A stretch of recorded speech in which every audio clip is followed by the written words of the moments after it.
মই দুখীয়া হিচাপে জন্ম লৈছোঁ সেইটো মোৰ কাৰণে একো লাজৰ কথা নহয় নিশ্চয় কিন্তু ইমানখিনি মা দেউতাই মোৰ কাৰণে কৰাৰ পাছতো যদি মই দুখীয়া হৈ মৃত্যু হ'বলৈ হয় সেইটো মোৰ কাৰণে লাজৰ কথা তেওঁলোকে এসাঁজ নাখাই হ'লেও মোৰ প্ৰয়োজনীয় কিতাপখন কিনি দিছিল তেওঁলোকে বিহুত এটা নতুন কাপোৰ নিকিনিব পাৰে কিন্তু মোৰ যদি কিবা কিতাপ এখন লাগে বুলি কওঁ একেদিনাখনে তেওঁলোকে ক'ৰ পৰা হ'লেও পইচা যোগাৰ কৰি মই কিতাপখন কিনি দিছিল আমাৰ মনত যদি সেই ধাউতিখিনি থাকে তেন্তে আৰ্থিক দৈন্যতা নতুবা আন কোনো সমস্যাই কেতিয়াও আচলতে হেঙাৰ হিচাপে থিয় দিব নোৱাৰে দেউতাই যোৱা 10-12 বছৰ তামোল পাণৰ দোকান দিছে তাৰ আগতে দেউতাই ধান মিলত কাম কৰিছিল তাৰ আগতে দেউতাই হাজিৰা কৰিছিল মায়ে তাঁত বয় মায়ে বেলেগৰ ঘৰত ভুই ৰুবলৈ যায় ধান কাটিবলৈ যায় ইমানবাৰ ফেইল হোৱাৰ পিছতো হাৰি নোযোৱাৰ সাহসটো ক'ৰ পৰা গোটোৱা হয় মা দেউতাৰ চকুলে যেতিয়া মই চাওঁ মই যেতিয়া ঘৰখনৰ কথা ভাবোঁ তেতিয়া মোৰ সেই চকু পানী নোলায় যিমান ফেইল কৰিলেও মই সেই সাহসহে পাওঁ যে মাহঁতে যদি হাৰ মানি যোৱা নাই মোৰতো 23 বছৰ হৈছে মাহঁতৰ 45 বছৰ মই 23 বছৰ কষ্ট কৰিছোঁ মাহঁতে 45 বছৰ কষ্ট কৰিছে তেওঁলোকে যদি হাৰ মানা নাই মই হাৰ মানিলে কেনেকৈ হ'ব আটাইতকৈ ডাঙৰ কথা মই কৰ্মক বিশ্বাস কৰোঁ আৰু কৰ্ম ভগৱানৰ এটা স্বৰূপ বুলি মই ভাবোঁ কিন্তু মেইন ইণ্টাৰভিউ দিনৰ কাহিনীখিনি কি পিন্ধি গৈছিলে আচলতে মই এই পেণ্টটোৱে পিন্ধি গৈছিলোঁ এইটোৱে কোট পিন্ধি গৈছিলোঁ খালি মোৰ চাৰ্টৰ কালাৰটো লাইট ব্লু আছিলে এইটো এটা বেলেগ চাৰ্ট মই এটা টাইপ মাৰি গৈছিলোঁ হোৱাইট ডটেড কৰ্তব্য বুলি কোৱাৰ লগে লগে মই প্ৰথম সুধিম আমাৰ অঞ্চলটোৰ পৰা কি কি চকুত পৰে কি বহুত নাই হোৱা এতিয়াও বহুত ট্ৰাই কৰিলোঁ সাংবাদিক হিচাপে বহুত ট্ৰাই কৰিছোঁ বহু সাংবাদিকে বহুত কিবা কিবি কৰিছে ধন্যবাদ ভিডিঅ'টো ক্লিক কৰাৰ বাবে চাবলৈ আৰম্ভ কৰিছে বাৰ্তালাপ মই চক্ৰপাণি পৰাশৰ আজি দুজন গহপুৰীয়া বহিছোঁ এজনক আপোনালোকে অজস্ৰ মৰম দিছে সেইজন চক্ৰপাণি পৰাশৰ আৰু আনজন ৰুবু বৰা আৰু তেখেতক যথেষ্ট মৰম দিছে আৰু তেখেতৰ ভিডিঅ' ইমানেই ভাইৰেল হৈছে আৰু তেখেতক আমি সকলোৱে শুভেচ্ছা জনাইছোঁ ছ'চিয়েল মিডিয়া টেলিভিশ্যন পেপাৰ সকলোতে তেখেতৰে চৰ্চা আমি দুয়োজনেই গহপুৰৰ আৰু সেইকাৰণে আজিৰ অনুষ্ঠানটো অকণমান নিজৰ লাগিব মোৰ নিজৰ এইকাৰণে কৈছোঁ আমি গহপুৰীয়া নমস্কাৰ দাদা বাপৰে কিমান বেছি ভাল লাগিছে জানা হয় বুজাইতো ক'ব নোৱাৰোঁ বাৰু সেইখিনি কথা কিন্তু সেইখিনি অনুভৱ কৰিব পাৰোঁ আৰু যেতিয়া নিউজবোৰ চাই আছিলোঁ যেতিয়া খবৰটো পালোঁ যেতিয়া সেই উপভোগত খাবলৈ সোমালোঁ তেতিয়াৰ পৰা মনটো কিবা ভাল লাগি আছিলে আৰু তাৰ আগতেও আমাৰ এটা সম্পৰ্ক আছিলে কানেকশ্যন এটা আছিলে গতিকে তোমাৰ অনুভৱটো কোৱা এতিয়া কেনেকুৱা লাগিছে এই মুহূৰ্তত এই বাকীখিনি শেষ হ'ল আজি যথেষ্ট ভাল লাগিছে কাৰণ বাৰ্তালাপ অনুষ্ঠানটো চাই আছোঁ ইউটিউবত চাই থকা হয় গতিকে কেতিয়াও ভবা নাছিলোঁ যে এদিনে বাৰ্তালাপ অনুষ্ঠানৰ মানে আহি পেলাই আপোনাৰ লগত একেলগে বহি পেলাই অনুষ্ঠান পৰিৱেশন কৰিম বুলি কেতিয়াও ভবা নাছিলোঁ গতিকে সেইটো সপোন বুলিয়েই ক'ব লাগিব আজি আপোনাৰ সন্মুখত বহি আছোঁ গতিকে যথেষ্ট ভাল লাগিছে বাট মই আগতে মাতিছিলোঁ তেতিয়া তুমি হয় APSC ক্লিয়াৰ কৰা নাছিলা তেতিয়া মই দিল্লী ইউনিভাৰ্চিটিত পঢ়ি আছিলোঁ হয় সেইকাৰণে অহা হোৱা নাছিল নিশ্চয় আৰম্ভ আমি গহপুৰৰ পৰা কৰোঁ হ'ব গহপুৰৰ বৰঙাবাৰীত ঘৰ মোৰ ঘৰ মাগনিত আমি গম্ভৰলৈ যাওঁ কল্যাণী দেৱালয়লৈ যাওঁ তাৰ ঘৰৰ কাষতেই তোমাৰ গোটেই আশীৰ্বাদ যদি পাইছা মা দেউতা শুভাকাংক্ষী নিজৰ কষ্টৰ পিছত হয়তো আমাৰ কল্যাণী দেৱালয় গম্ভৰ হয় নিশ্চয় কাৰণ মোক সৰুৰে পৰা মায়ে কয় আমাৰ ঘৰটো আচলতে দুখন কল্যাণী থানৰ মাজত এখন সৰু কল্যাণী বুলি কোৱা হয় এখন বৰ কল্যাণী বুলি কোৱা হয় গতিকে মোৰ জীৱনৰ যিকোনো এটা পৰীক্ষাই হওক যিকোনো এটা মুহূৰ্তৰ পূৰ্বে মায়ে সদায় মন্দিৰলৈ গৈ এগছ চাকি আগবঢ়ায় নতুবা মোৰ পৰীক্ষাৰ পূৰ্বতে মোৰ ইণ্টাৰভিউ পূৰ্বতে মই ডাঙৰ কল্যাণীলৈ গৈছোঁ এইবাৰ যেতিয়া ৰিজাল্ট ঘোষণা কৰি পেলাই মই ঘৰলৈ গৈছোঁ যেতিয়া ৰাস্তা দি যাওঁতে গোটেই ৰাইজে মোক মন্দিৰত সোমোৱাই নিছে গতিকে মই ভাবোঁ মোৰ মা দেউতাৰ আশীৰ্বাদ গাঁৱৰ লোকৰ আশীৰ্বাদৰ লগতে কল্যাণী মাৰ আশীৰ্বাদে মোক যথেষ্টখিনি সহায় কৰিছে এইখিনি বাট অতিক্ৰম কৰাত নিশ্চয় আমি মা কামাখ্যাৰ ওচৰত সেৱা কৰোঁ কাৰণ আমাৰ গোটেই শক্তিপীঠ মা কামাখ্যা কিন্তু উত্তৰ অসম বুলি কোৱাৰ লগে লগে আমাৰ কল্যাণী দেৱালয়ক আমি সদায় নমন কৰোঁ সদায় প্ৰাৰ্থনা কৰোঁ আজিও কিবা এটা হ'লে মাহঁতে দেউতাহঁতে কল্যাণী দেৱালয়লৈ কিবা এটা আগবঢ়ায় আৰু আমাক সদায় ৰক্ষা কৰি আছে উত্তৰ অসমৰ সকলো মানুহক গতিকে সেই কল্যাণী মাৰ আশীৰ্বাদ লৈ নিজে কষ্ট কৰি পঢ়া শুনা কৰি আজি ৰুবুৱে আপোনালোকৰ ওচৰত পৰিচয় লাভ কৰিবলৈ সক্ষম হৈছে তাৰপিছতে আহিলোঁ গহপুৰৰ পৰিৱেশটো গহপুৰক কিহক লৈ তুমি গৌৰৱ কৰা মই প্ৰথম কওঁ আমাৰ জয়মতী শ্বুটিং তাত কনকলতা দেশৰ ল'ৰা বুলিয়ে মই কওঁ মুকুন্দ কাকতিৰ দেশৰ ল'ৰা আমি আৰু কিহক লৈ তুমি গৌৰৱ কৰা গহপুৰক গহপুৰৰ আৰু বুলি ক'ব গ'লে মই ব্ৰহ্মপুত্ৰ নদীখনৰ, কাৰণ গহপুৰৰ সোঁমাজেদি বৈ গৈছে। আমি সৰুৰে পৰা সেই নৈপৰীয়া জীৱনটো পাইছোঁ। ধৰক নদীৰ কাষত চাপৰিত আগতে ককাহঁতে খেতি কৰিছিলে, আলু খেতি কৰে, সৰিয়হৰ খেতি কৰে, মটৰ খেতি কৰে। তেতিয়া আমি সৰুতে চাপৰিলৈ যাওঁ, তাত আলু বইল কৰি খাওঁ। গতিকে যিটো নৈপৰীয়া আমাৰ গাঁও অঞ্চলৰ যিটো জীৱন, সেই জীৱনটো আচলতে মই সৰুতে লাভ কৰিছোঁ। আৰু সেই জীৱনটোৱে আচলতে কোনোবাখিনিত যিটো অঞ্চলৰ পৰা আহিছোঁ গাঁৱৰ লোকসকলৰ সমস্যাবোৰ বুজি তোলাত, নতুবা এগৰাকী চিভিল ছাৰ্ভেণ্ট হিচাপে সপোন দেখাত মই ভাবোঁ যে মোক যথেষ্টখিনি সহায় কৰিছে। নিশ্চয়।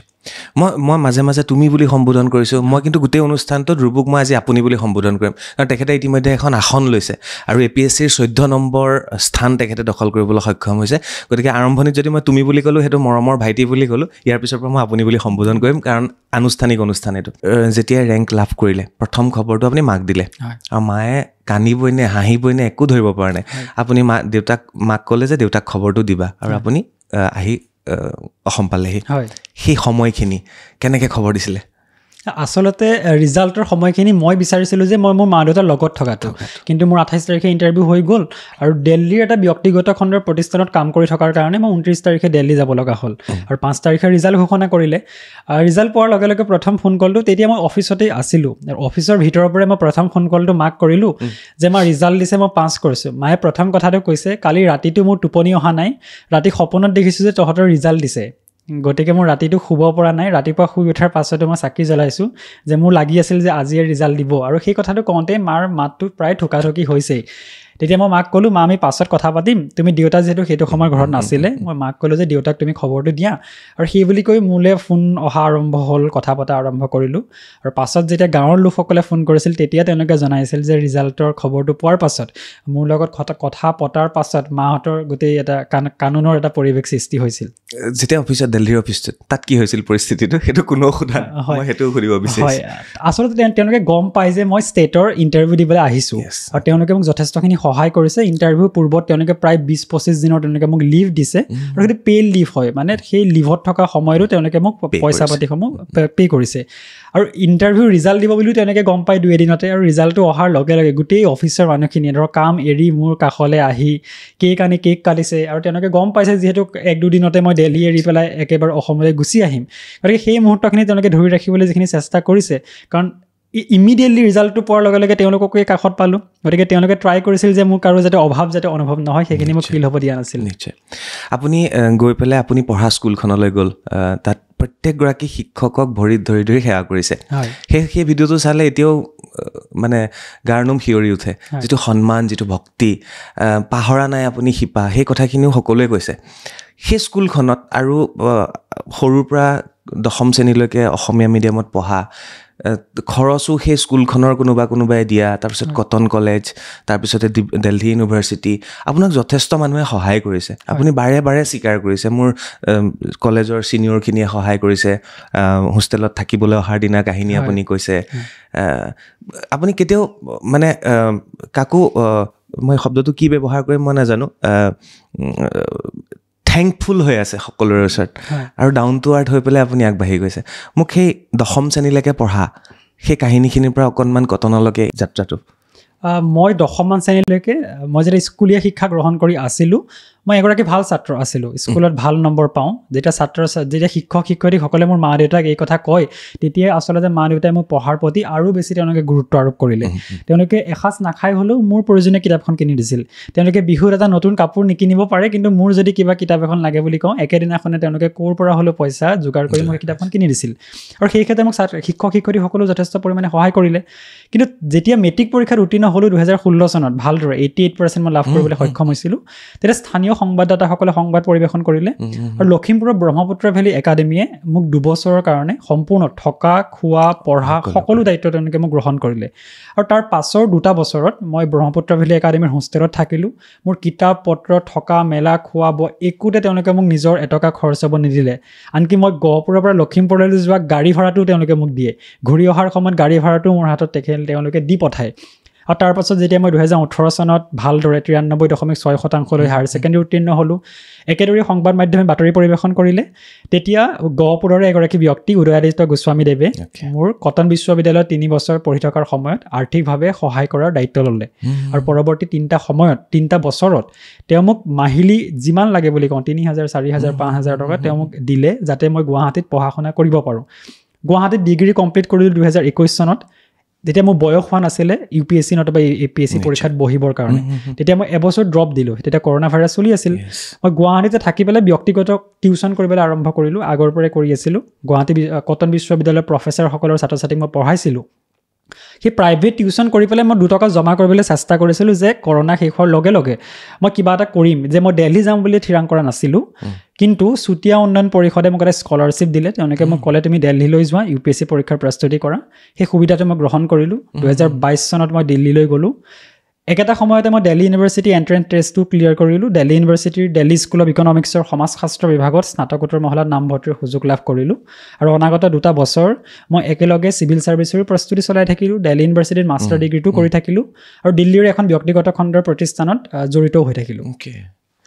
মানে আপুনি কাকো নিৰাশ কৰা নাই? যোনে আপোনাক আশা কৰিছে, যোনে আপোনাক আশা কৰি সহায় কৰিছে, আপুনি সকলোকে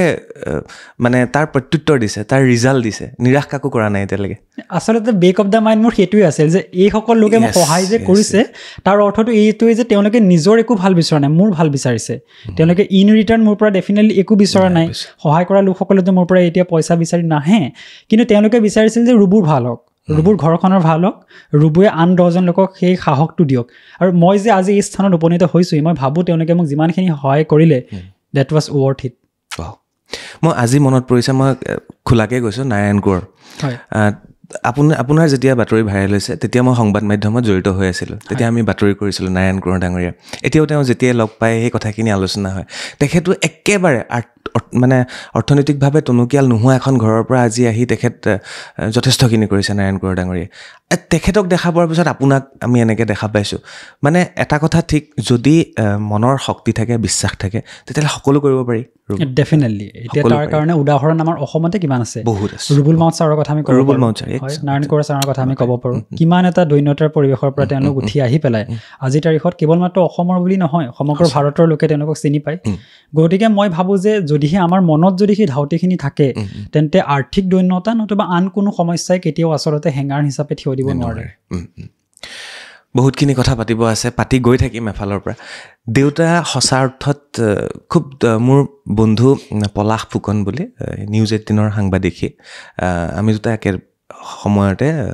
একেলগে পঢ়া।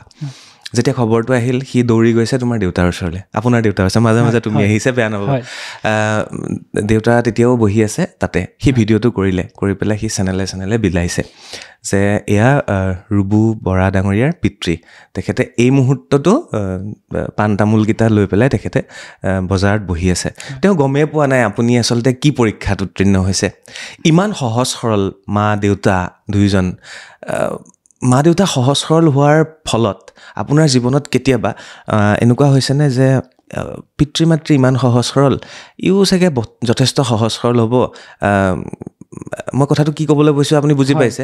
যাৰ ফলত আপোনাৰ কেতিয়াবা অসুবিধা হৈছে, কেতিয়াবা আপোনাৰ তাৰ ফলত সুবিধা হৈছে, কেতিয়াবা দুখ আহিছে, কেতিয়াবা সুখো আহিছে। তাৰ ভিতৰত কি হৈছে মা দেউতাৰ সহজ সৰল ব্যৱহাৰ পাতিৰ বাবে? আচলতে ইয়াৰ দ্বাৰা মোৰ 2 ধৰণে লাভহে হৈছে, লোকচান কেতিয়াও হোৱা নাই। প্ৰথম লাভটো হৈছে ইমান দুখ কষ্টৰ মাজতো তেওঁলোকে নিজৰ সততা আৰু সৰলতাক এৰি দিয়া নাই। তাৰ পৰা আচলতে মই এইটোৱে শিকিছোঁ যে জীৱনত যিমান বেছি বাধা নাহক কিয়, জীৱনত যিমান বেছি ডিষ্ট্ৰেকশ্যন নাহক কিয়, এংজাইটি নাহক কিয়, যদিহে আমাৰ সৎ আৰু সুপথত যদি আমি থাকোঁ, তেন্তে আমি কেতিয়াও কাৰো ওচৰত সৰু নোহোৱাকৈ জীৱনত আমি প্ৰতিষ্ঠা লাভ কৰিব পাৰিম। দ্বিতীয় কথা, মই মা দেউতাৰ পৰা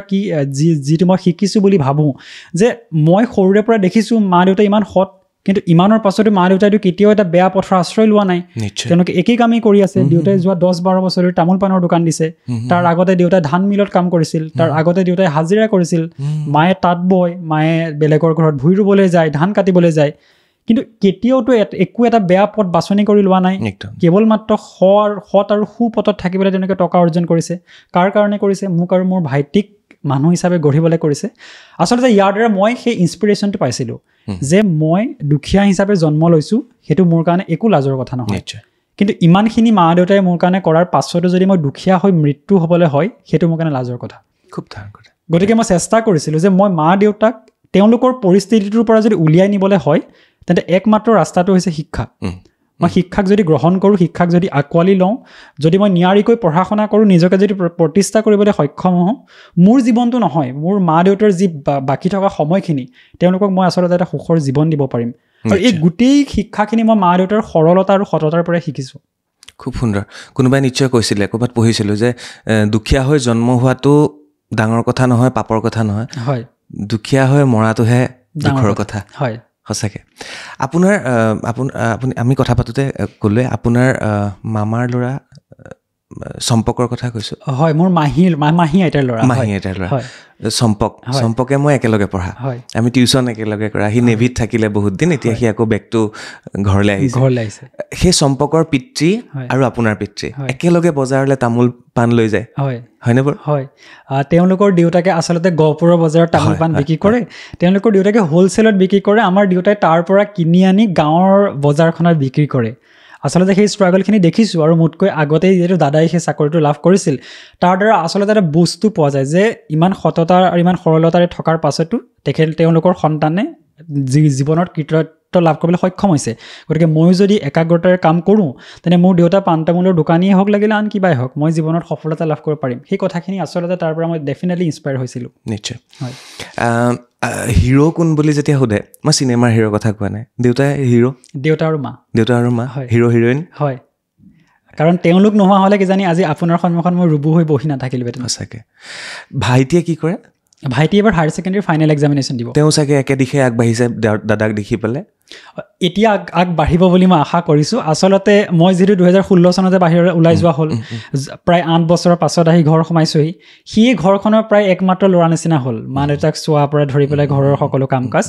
গতিকে মই ভাবোঁ সি যেনেদৰে পঢ়া শুনাত মনোনিৱেশ কৰিব লাগিছিল সেইমতে কিজানি নোৱাৰিলে বা বাধ্যবাধকতাৰ কাৰণে কিন্তু এতিয়া মই অন্ততঃ চেষ্টা কৰিম তাক মই এটা ভাল শৈক্ষিক জীৱন দিবৰ কাৰণে মই ডেফিনেটলি চেষ্টা কৰিম নিশ্চয়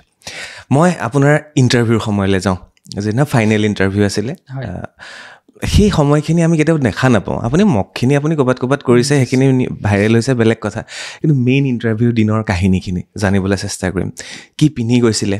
কি সুধিছিলে কিমানটা প্ৰশ্ন আছিলে কি সুধিছিলে গহপুৰৰ কথা সুধিছিলেনে এই সকলো সেইদিনাৰ যিদিনা লাষ্ট ইণ্টাৰভিউ ফাইনেল ইণ্টাৰভিউৰ দিনা কাহিনী আচলতে মোৰ ইণ্টাৰভিউ আছিলে 28 নৱেম্বৰ তাৰিখে প্ৰায় শেষৰ ফালে মানে 29 নৱেম্বৰত ইণ্টাৰভিউ শেষ আৰু মই 28 নৱেম্বৰত পঢ়িছে তো প্ৰথমৰ পৰাই ভয়টো লাগিয়ে আছে কাৰণ অলৰেডি ইমান ষ্টুডেণ্টে ইণ্টাৰভিউ দি গৈছে এটা ষ্টেণ্ডাৰ্ড মেইনটেইন হৈ গৈছে মই সেই ষ্টেণ্ডাৰ্ডটো ব্ৰিজ কৰিব পাৰিলেহে মই এটা ভাল মাৰ্ক পাম সেই ভয়খিনি আছেই আৰু তাতকৈ ডাঙৰ কথা ইণ্টাৰভিউত 24টা ষ্টুডেণ্টে দিছিলে মোৰ বেটছত মানে মোৰ টাইমখিনিত আৰু মই 24 নম্বৰজন আছিলোঁ শেষৰজন সকলো ল'ৰা ছোৱালী সোমাই গৈছে ৰুমটোলৈ ওলাই গৈছে শেষত কোনো নাই মই অকলে ৰৈ গৈছোঁ আৰু যেতিয়া মোৰ পাল আহিছে ভিতৰলৈ সোমাই গৈছোঁ সেই ভয়টো ডেফিনেটলি আছে কিন্তু সেই ভয়টো প্ৰকাশ হোৱা নাই কাৰণ খুব বেছি কনফিডেণ্ট আছিলোঁ যে যিমানখিনি পঢ়া শুনা কৰিছোঁ সেইখিনি যথেষ্ট হ'ব যিমানখিনি মনত আছে সেইখিনিৰে যদি মই সুভাৱে যদি উত্তৰ দিবলৈ সক্ষম এটা ভাল নম্বৰ পাম ইণ্টাৰভিউ বৰ্ডলৈ সোমাই গ'লোঁ ভাস্কৰ কলিতা ছাৰৰ পেনেল আছিল তেখেতে ৰিটায়াৰ্ড আৰ্মি জেনেৰেল হয় সোমাই যোৱাৰ লগে লগে তেখেতে মোক হাঁহি সুধিছে ৰূপু তুমি বিশ্বনাথৰ কোৱাচোন ঘৰৰ কথা কোৱা প্ৰথম প্ৰশ্নটো ঘৰৰ কথা সুধিলে আৰু ঘৰৰ কথা যেতিয়া ক'লোঁ যে মোৰ মা দেউতা ভাইটি আছে দেউতাৰ এখন সৰু দোকান আছে আৰু মই এনেদৰে পঢ়া শুনা কৰিলোঁ আৰু এতিয়া মোৰ এইটো ফাৰ্ষ্ট এটেম্প তেখেতে মোক হাঁহি পেলাই কৈছে তোমাৰ দেউতাই পাণ তামোলৰ দোকান দিয়ে কেনেকৈ পঢ়িলা তুমি দিল্লী ইউনিভাৰ্চিটিত দিল্লীত গৈ তেতিয়া মই ক'লোঁ ছাৰ মই এটা স্কলাৰশ্বিপ পাইছিলোঁ লগতে মই টিউশ্যন কৰাইছিলোঁ তাৰ পৰা যি 2 টকা জমা কৰিছিলোঁ তেনেদৰে পঢ়া শুনা কৰিলোঁ তেতিয়া তেওঁলোকৰ প্ৰশ্নবোৰ আচলতে আমাৰ যিখিনি গভৰ্ণমেণ্টৰ ছ'চিয়েল ছিকিউৰিটি বেনিফিট থাকে তাৰ ফাললৈ গুচি গ'ল তেওঁলোকে মোক সুধিলে যে তোমালোকৰ গাঁৱৰ মহিলাসকলৰ সবলীকৰণৰ কাৰণে কেনেকুৱা ধৰণৰ পদক্ষেপ লোৱা হৈছে তেতিয়া মই যেতিয়া স্কিমবিলাকৰ নাম ক'লোঁ তেখেতে মোৰ পৰা জাষ্টিফিকেশ্যন বিচাৰিলে যে আমি 30% টেক্স দি আছোঁ টেক্সৰ পৰা চৰকাৰে তোমালোকৰ গাঁৱৰ মহিলাসকলক মাইক্ৰ' ফাইনেন্স ৰিইম্বাৰ্চমেণ্ট দিছে অৰুণোদয় দিছে এইবোৰতো হ'ব নালাগে তুমি কি ভাবা এজন চিভিল ছাৰ্ভেণ্ট হয় তুমি এইবোৰ নাইকিয়া কৰিবা নেকি বাৰে প্ৰতি মই জাষ্টিফিকেশ্যন এইটোৱেই দিছিলোঁ যে এইটো কেতিয়াও পচিবল নহয় ভাৰতবৰ্ষ এখন কল্যাণকামী ৰাষ্ট্ৰ আমাৰ গাঁৱৰ মহিলাসকলক যদি আমি সবল কৰিবলৈ হয় এনেকুৱা ধৰণৰ স্কিমৰ যথেষ্ট প্ৰয়োজনীয়তা আছে তাৰ পাছত তেওঁলোকে মোক ইণ্টাৰনেশ্যনেল ৰিলেশ্যনৰ প্ৰশ্ন সুধিছে ডিফেন্সৰ প্ৰশ্ন সুধিছে ইকনমিৰ প্ৰশ্ন সুধিছে মই যিহেতু দিল্লী বিশ্ববিদ্যালয়ত অধ্যয়ন কৰিছিলোঁ আৰু কটন বিশ্ববিদ্যালয়ত অধ্যয়ন কৰিছিলোঁ কটন আৰু দিল্লীৰ মাজৰ ডিফাৰেঞ্চটো তেওঁলোকে সুধিছে সেইটো মকতো আপোনাক সুধিছে যে কি ডিফাৰেঞ্চ তুমি তাত পাইছা তেনেকুৱা ধৰণৰ প্ৰশ্ন সুধিছে তেনেকৈ কৰি প্ৰায় তেওঁ অসমীয়া কি কিতাপ পঢ়ো সুধিছে, গান শুনোনে, ভূপেন হাজৰিকাৰ গান শুনি ভাল পাওঁনে, অসমীয়া কাৰ কবিতা শুনি ভাল পাওঁ, নীলমণি ফুকনৰ কথা কৈছোঁ। নীলমণি ফুকন লগো পাইছে? নীলমণি ফুকনক মই লগ পাইছোঁ, তেখেতৰ মই ঘৰত গৈছোঁ। হয়, ঘৰত গৈ প্ৰায় এঘণ্টামান আমি কথাও পাতিছোঁ। হয়, তেতিয়া সেইখিনি কথা হৈছে আৰু খুব কৰ্ডিয়েল বৰ্ড আছিল। আৰু তেওঁলোকে মোক কৈছে, তোমাৰ যেতিয়া ফৰ্ম ফিল আপ হয় সেইখিনি সময়ত মোৰ 21 বছৰ 8 মাহ, অৰ্থাৎ মোৰ ফৰ্মখনত 21 বছৰ 8 মাহ লিখা আছে। তেওঁলোকে চাই পেলাই হাঁহিছে, তোমাৰ 21 বছৰ হৈছেহে, তুমি এতিয়াই ইণ্টাৰভিউ দিবলৈ আহিলা। তেতিয়া মই কৈছোঁ, ছাৰ তেতিয়া 21 বছৰ, এতিয়া মোৰ 23 বছৰ, গতিকে মই এলিজিবল হয়। আৰু তেনেদৰে প্ৰায় 22-25 মিনিট কথা পতাৰ পাছত মই ইণ্টাৰভিউ কক্ষৰ পৰা ওলাই আহিছোঁ। তেতিয়া মই আচলতে ভাবিছিলোঁ যে ইণ্টাৰভিউটো মই যেনেদৰে যোৱাটো বিচাৰিছিলোঁ তেনেদৰে গৈছে। গতিকে মেইনছত যদি মোৰ ভাল নম্বৰ আহিছে তেন্তে মই মোৰ ফাইনেল লিষ্টত নাম আহিব বুলি মই আশাবাদী আছিলোঁ। কিন্তু ACSA যে পাম নতুবা ACSৰ যে 14 নম্বৰ স্থানটোৱে পাম সেই কথা ডেফিনেটলি চিয়ৰ নাছিল। এক্সপেক্টেশ্যন 14 নাছিলে? নাই, কাৰণ 711 গৰাকী ইণ্টাৰভিউ দিছে আৰু সকলোৰে নিজৰ নিজৰ যিটো ষ্টেণ্ডাৰ্ডত তেওঁলোক সকলো মানে কাৰণ তেওঁলোকে কোনোবাই আগতে ইণ্টাৰভিউ দিছে, কোনোবাই ছাৰ্ভিচত থাকি পেলাই দিছে, আৰু বহুতৰ বয়সো মোতকৈ বেছি, দেখি পেলাই অলপ ভয়ো লাগিছে। তেতিয়া ভাবিছোঁ যে হয় লিষ্টৰ নামটো আহিব চাগে, কিন্তু শেষৰ ফালেও আহেনে এতিয়া প্ৰথমত আহে সেইমতে সেই কথা স্থিৰাং নাছিলোঁ। যিকেইটা প্ৰশ্ন আপুনি টোটেল কিমানটামান প্ৰশ্ন ৰিপিট সুধিছে? প্ৰায় 30টামান সুধিছে? প্ৰায় সুধিছে 25-30টা প্ৰশ্ন। মোৰ এটা প্ৰশ্ন মই একেবাৰে পৰা নাছিলোঁ, তাৰ বাদে গোটেইখিনি মই পাৰিছিলোঁ। সেইটো ধুনীয়াকৈ আপুনি মই নাজানো বুলিয়ে নিশ্চয় কৈছে? হয়, মই জানো, কিন্তু তেখেতে মোক চাউথ চাইনা চিৰ কথা সুধিছিলে। এতিয়া মই ভাবিলোঁ তেখেতে ডিফেন্সৰ মানুহ, তেখেতে এই বিষয়টো মোতকৈ বহুত বেছি ভালদৰে জানিব। মই যদি অকণমান ভুলকৈ কিবা এটা উত্তৰ দি দিওঁ, মোৰ সেই নিগেটিভিটিটো উলিয়াই দিব। তো ইটছ বেটাৰ কি মই কৈ দিওঁ যে ছাৰ মই নাজানো, কিন্তু মই এই বিষয়ে জানিবলৈ চেষ্টা কৰিম বুলি ক'লোঁ। তেখেতেও ভাল পালে। উপস্থিত বুদ্ধি। হয়। কি পিন্ধি গৈছিলে? আচলতে মই এই পেণ্টটোৱে পিন্ধি গৈছিলোঁ, এইটোৱে কোট পিন্ধি গৈছিলোঁ। খালি মোৰ চাৰ্টৰ কালাৰটো লাইট ব্লু আছিলে, এইটো এটা বেলেগ চাৰ্ট। মই এটা টাইপ মাৰি গৈছিলোঁ, হোৱাইট ডটেড। হয়, আজি সেইটো ইণ্টাৰভিউ বেলেগ, এইটো ইণ্টাৰভিউ বেলেগ। সেইদিনা মোৰ আৰু এগৰাকী আছিলে, কুৰ্মী বুলি বাইদেউ এজনী আছিলে, তেওঁ মোক ক'লে নতুন কাপোৰ পিন্ধি নোযোৱাটোৱে ভাল, কাৰণ কমফৰ্টেবল আমি তাত নহ'ব পাৰোঁ একেবাৰে প্ৰথম দিনা পিন্ধা কাপোৰ। গতিকে এজ ইউজুৱেল আমি সদায় পিন্ধি থকা এযোৰ মসৃণ মানে ধুনীয়া কাপোৰ এযোৰ পিন্ধি যোৱাটো ভাল পৰিপাটিকে। আৰু কি ব্যৱস্থা ল'ব লাগে বা কেনেকৈ প্ৰিপেয়াৰ হৈ যাব লাগে? নেক্সট সকলৰ কাৰণে সুধিছোঁ এইটো প্ৰশ্ন, যিসকলে প্ৰিপেয়াৰ কৰি আছে। এতিয়া ধৰক প্ৰিলিমছৰ কাৰণে প্ৰস্তুতি চলাবলৈ আপোনাৰ ওচৰত এখন চিলেবাছ আছে, মেইনছৰ কাৰণে এখন চিলেবাছ আছে, ইণ্টাৰভিউত কোনো চিলেবাছ নাই, প্ৰথম কথা। আৰু দ্বিতীয় কথাটো হ'ল ইণ্টাৰভিউৰ কাৰণে আমি কেতিয়াও আৰ্টিফিচিয়েলি প্ৰিপেয়াৰ হৈ যাবই নালাগে। এতিয়া মোক ছাৰ এজনে কৈছিল, the best preparation for your interview is don't do any preparation. তোমাৰ যিটো সেই চেল্ফটো ওলাই আহিব দিয়া বুলি তেখেতে মোক কৈছিল, যে এনেকুৱা নকৰিবা যে যিটো তুমি নহয় সেইটো দেখাবলৈ চেষ্টাই নকৰিবা। প্ৰথম 5 মিনিট সফল হ'বা, তাৰ পাছৰ 15 মিনিটত সেই তোমাৰ নিজৰ চেল্ফটো ওলাই পৰিব। তেতিয়া আচলতে বৰ্ড মেম্বাৰসকলে ভাবিব যে তুমি তোমাক মেকানিকেলি প্ৰস্তুত কৰি আনিছা তেওঁলোকৰ সন্মুখত প্ৰস্তুত কৰিবৰ কাৰণে। গতিকে মোৰ প্ৰথমৰ পৰাই ইণ্টাৰভিউটো প্ৰথম সোমাই যোৱাৰ পৰাই মোৰ যিটো প্ৰথম আৰু প্ৰধান লক্ষ্য আছিল, যাতে মই আৰ্টিফিচিয়েলি একো কথা ক'ব নালাগে, মই যি কথা ক'ম সঁচা ক'ম। ধৰি লওক মোক প্ৰশ্ন সোধা হৈছিলে মই দিল্লী ইউনিভাৰ্চিটি মাষ্টাৰ্ছ কৰি থকাৰ বিষয়ে। মই কৈছিলোঁ, ছাৰ মোৰ দিল্লী ইউনিভাৰ্চিটি মাষ্টাৰ্ছটো এই বছৰ শেষ হ'ব লাগিছিল, কিন্তু মাষ্টাৰ্ছৰ এক্সাম আৰু APSCৰ মেইনছৰ এক্সাম একেলগে হোৱাৰ কাৰণে মই মাষ্টাৰ্ছৰ পৰীক্ষাটো নিদিলোঁ। তেতিয়া মোক ছাৰজনে সুধিছে যে ইয়ালৈ বহুত মানুহ ইণ্টাৰভিউ দিব আহিছে, PhD কৰি পেলাই আহিছে, মাষ্টাৰ ডিগ্ৰী শেষ কৰি আহিছে, তুমিতো মাষ্টাৰ ডিগ্ৰী শেষ কৰিব পৰা নাই, তুমি এজন ষ্টুডেণ্ট হৈ আছা, তো তোমাক আমি কিয় ল'ম? তেতিয়া মোক অলপমান কৰিবলৈ ট্ৰাই কৰিছিল। তেতিয়া মই ক'লোঁ, ছাৰ প্ৰায়ৰিটাইজেশ্যনৰ কথাটো তেতিয়া মই ক'লোঁ। মোক এগৰাকী ছাৰে কৈছিল, এনেকুৱা বহু সময়ত হ'ব জীৱনত, সন্মুখত দুটা ৰাস্তা থাকিব, এটা ৰাস্তা বাছনি কৰিব লাগিব, আৰু যোনটো ৰাস্তা বাছনি কৰিবা সদায় মনত ৰাখিবা যাতে সেই ৰাস্তাটোৱে তোমাক ভৱিষ্যত সময়ত কেতিয়াও পস্তাব লগা পৰিৱেশ এটা যাতে আনি নিদিয়ে। তেতিয়া মই তেওঁলোকক ক'লোঁ, ছাৰ যিটো সৰুৰে পৰা চিভিল ছাৰ্ভেণ্টৰ সপোনটো আছিল, গতিকে যেতিয়াই মোৰ সন্মুখত সেই দুটা ৰাস্তা আছিল তেতিয়া মই এই ৰাস্তাটো বাছনি কৰিলোঁ, আৰু অনাগত 2 বছৰত মই চেষ্টা কৰিম মোৰ মাষ্টাৰ ডিগ্ৰীটো শেষ কৰিবৰ কাৰণে। গতিকে মই যিটো ৰিয়েল হয় সেই ৰিয়েলিটিটো মই তেওঁলোকৰ আগত এক্সপ্ৰেছ কৰিবলৈ চেষ্টা কৰিছিলোঁ। মই এইটো ভয় কৰা নাছিলোঁ যে মই যদি কৈ দিওঁ ছাৰ মই মাষ্টাৰ্ছৰ পৰীক্ষা নিদিলোঁ, তেওঁলোকে মোক সৰু ল'ৰা বুলি ভাবিব নেকি, তেওঁলোকে মোক পঢ়া শুনাৰ প্ৰতি মন নাই বুলি ভাবিব নেকি, সেই কথাবোৰ চিন্তা নকৰি পেলাই কেৱল সঁচা কথাটো মই তেওঁলোকৰ আগত উপস্থাপন কৰিবলৈ চেষ্টা কৰিছিলোঁ। সঁচাকৈ মই তাতে এটা প্ৰশ্ন সুধোঁ, জীৱনত 2টা পথ কেতিয়া আহিছে? প্ৰথম পথটোৰ কথা যদি ক'বলৈ যাওঁ, হায়াৰ ছেকেণ্ডেৰী পৰীক্ষা যেতিয়া মই দিলোঁ, তাৰপাছত ছায়েন্সত পঢ়িছিলোঁ, ডক্টৰ ইঞ্জিনিয়াৰ হ'ব লাগে বুলি সকলোৰে মনত সেইটো ধাউতি থাকে। তেতিয়া মই Super 30 বুলি এটা আছে, অইলৰ Super 30, তেওঁলোকে কোচিং দিয়ে ইঞ্জিনিয়াৰিঙৰ কাৰণে। তেতিয়া মই কোচিং এখনত লাভ কৰিলোঁ, ডিব্ৰুগড়ত মই ইণ্টাৰভিউ দিব গৈছিলোঁ। তেতিয়া মোৰ ওচৰত 2টা ৰাস্তা আছিল, আইদাৰ মই ড্ৰপ দি পেলাই ইঞ্জিনিয়াৰিঙৰ কোচিং কৰিম, নতুবা মই কটন বিশ্ববিদ্যালয়ত গৈ পেলাই গ্ৰেজুৱেশ্যন কৰিম। কিন্তু তেতিয়া মই ভাবিলোঁ, এতিয়া যদি মই ড্ৰপ দিওঁ তাৰ পাছতো যে মই ইঞ্জিনিয়াৰিঙৰ ছিটটো লাভ কৰিম তাৰ কোনো গেৰেণ্টি নাই এনেকুৱাও হ'ব পাৰে যে মই অহা বছৰ ইঞ্জিনিয়াৰিং ফেইল কৰিম তেতিয়া আচলতে মোৰ এটা বছৰ নষ্ট হ'ব আৰু মোৰ কাৰণে সেইটো ডাঙৰ কথা নহয় কিন্তু মোৰ পৰিয়ালৰ কাৰণে সেইটো বহুত ডাঙৰ কথা তেতিয়া মোৰ মাইণ্ডত এইটোৱে আছিল যে মই সোনকালে এটা সংস্থাপন পাব লাগে কাৰণ মোৰ পৰিয়ালটোৱে মোৰ মুখলৈ চাই ৰৈ আছে তেতিয়াই মই আচলতে সেই গ্ৰেজুৱেশ্যনৰ পথটো বাছি ল'লোঁ গ্ৰেজুৱেশ্যন কৰিবলৈ যেতিয়া আহিলোঁ এজন বৈজ্ঞানিক হোৱাৰ সপোন দেখিলোঁ কেমেষ্ট্ৰি শাস্ত্ৰ কেমেষ্ট্ৰি যথেষ্ট ভাল আছিলোঁ কিন্তু তেতিয়াই দেখিলোঁ যে মোৰ ছিনিয়ৰসকলে যেতিয়া চিভিল ছাৰ্ভিচৰ প্ৰস্তুতি চলাই আছিল তেতিয়া আকৌ দুটা ৰাস্তা খোল খালে যে মই কেমেষ্ট্ৰি পঢ়া শুনা কৰিম নে এগৰাকী চিভিল ছাৰ্ভেণ্ট হ'ম তেতিয়া মই থিৰাং কৰিলোঁ যে মোৰ যিখিনি এপ্টিটিউড সেইখিনি চিভিল ছাৰ্ভেণ্ট এজনৰ এপ্টিটিউডৰ কাৰণে বেছি ইকুইপড হয় মই সমাজৰ কথা পঢ়ি ভাল পাওঁ মই সমাজৰ কথা চিন্তা কৰি ভাল পাওঁ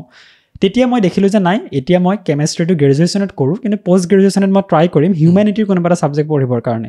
আৰু সেই মৰ্মে মই দিল্লী বিশ্ববিদ্যালয়ত সমাজশাস্ত্ৰ বিভাগত মাষ্টাৰ ডিগ্ৰী গ্ৰহণ কৰিলোঁ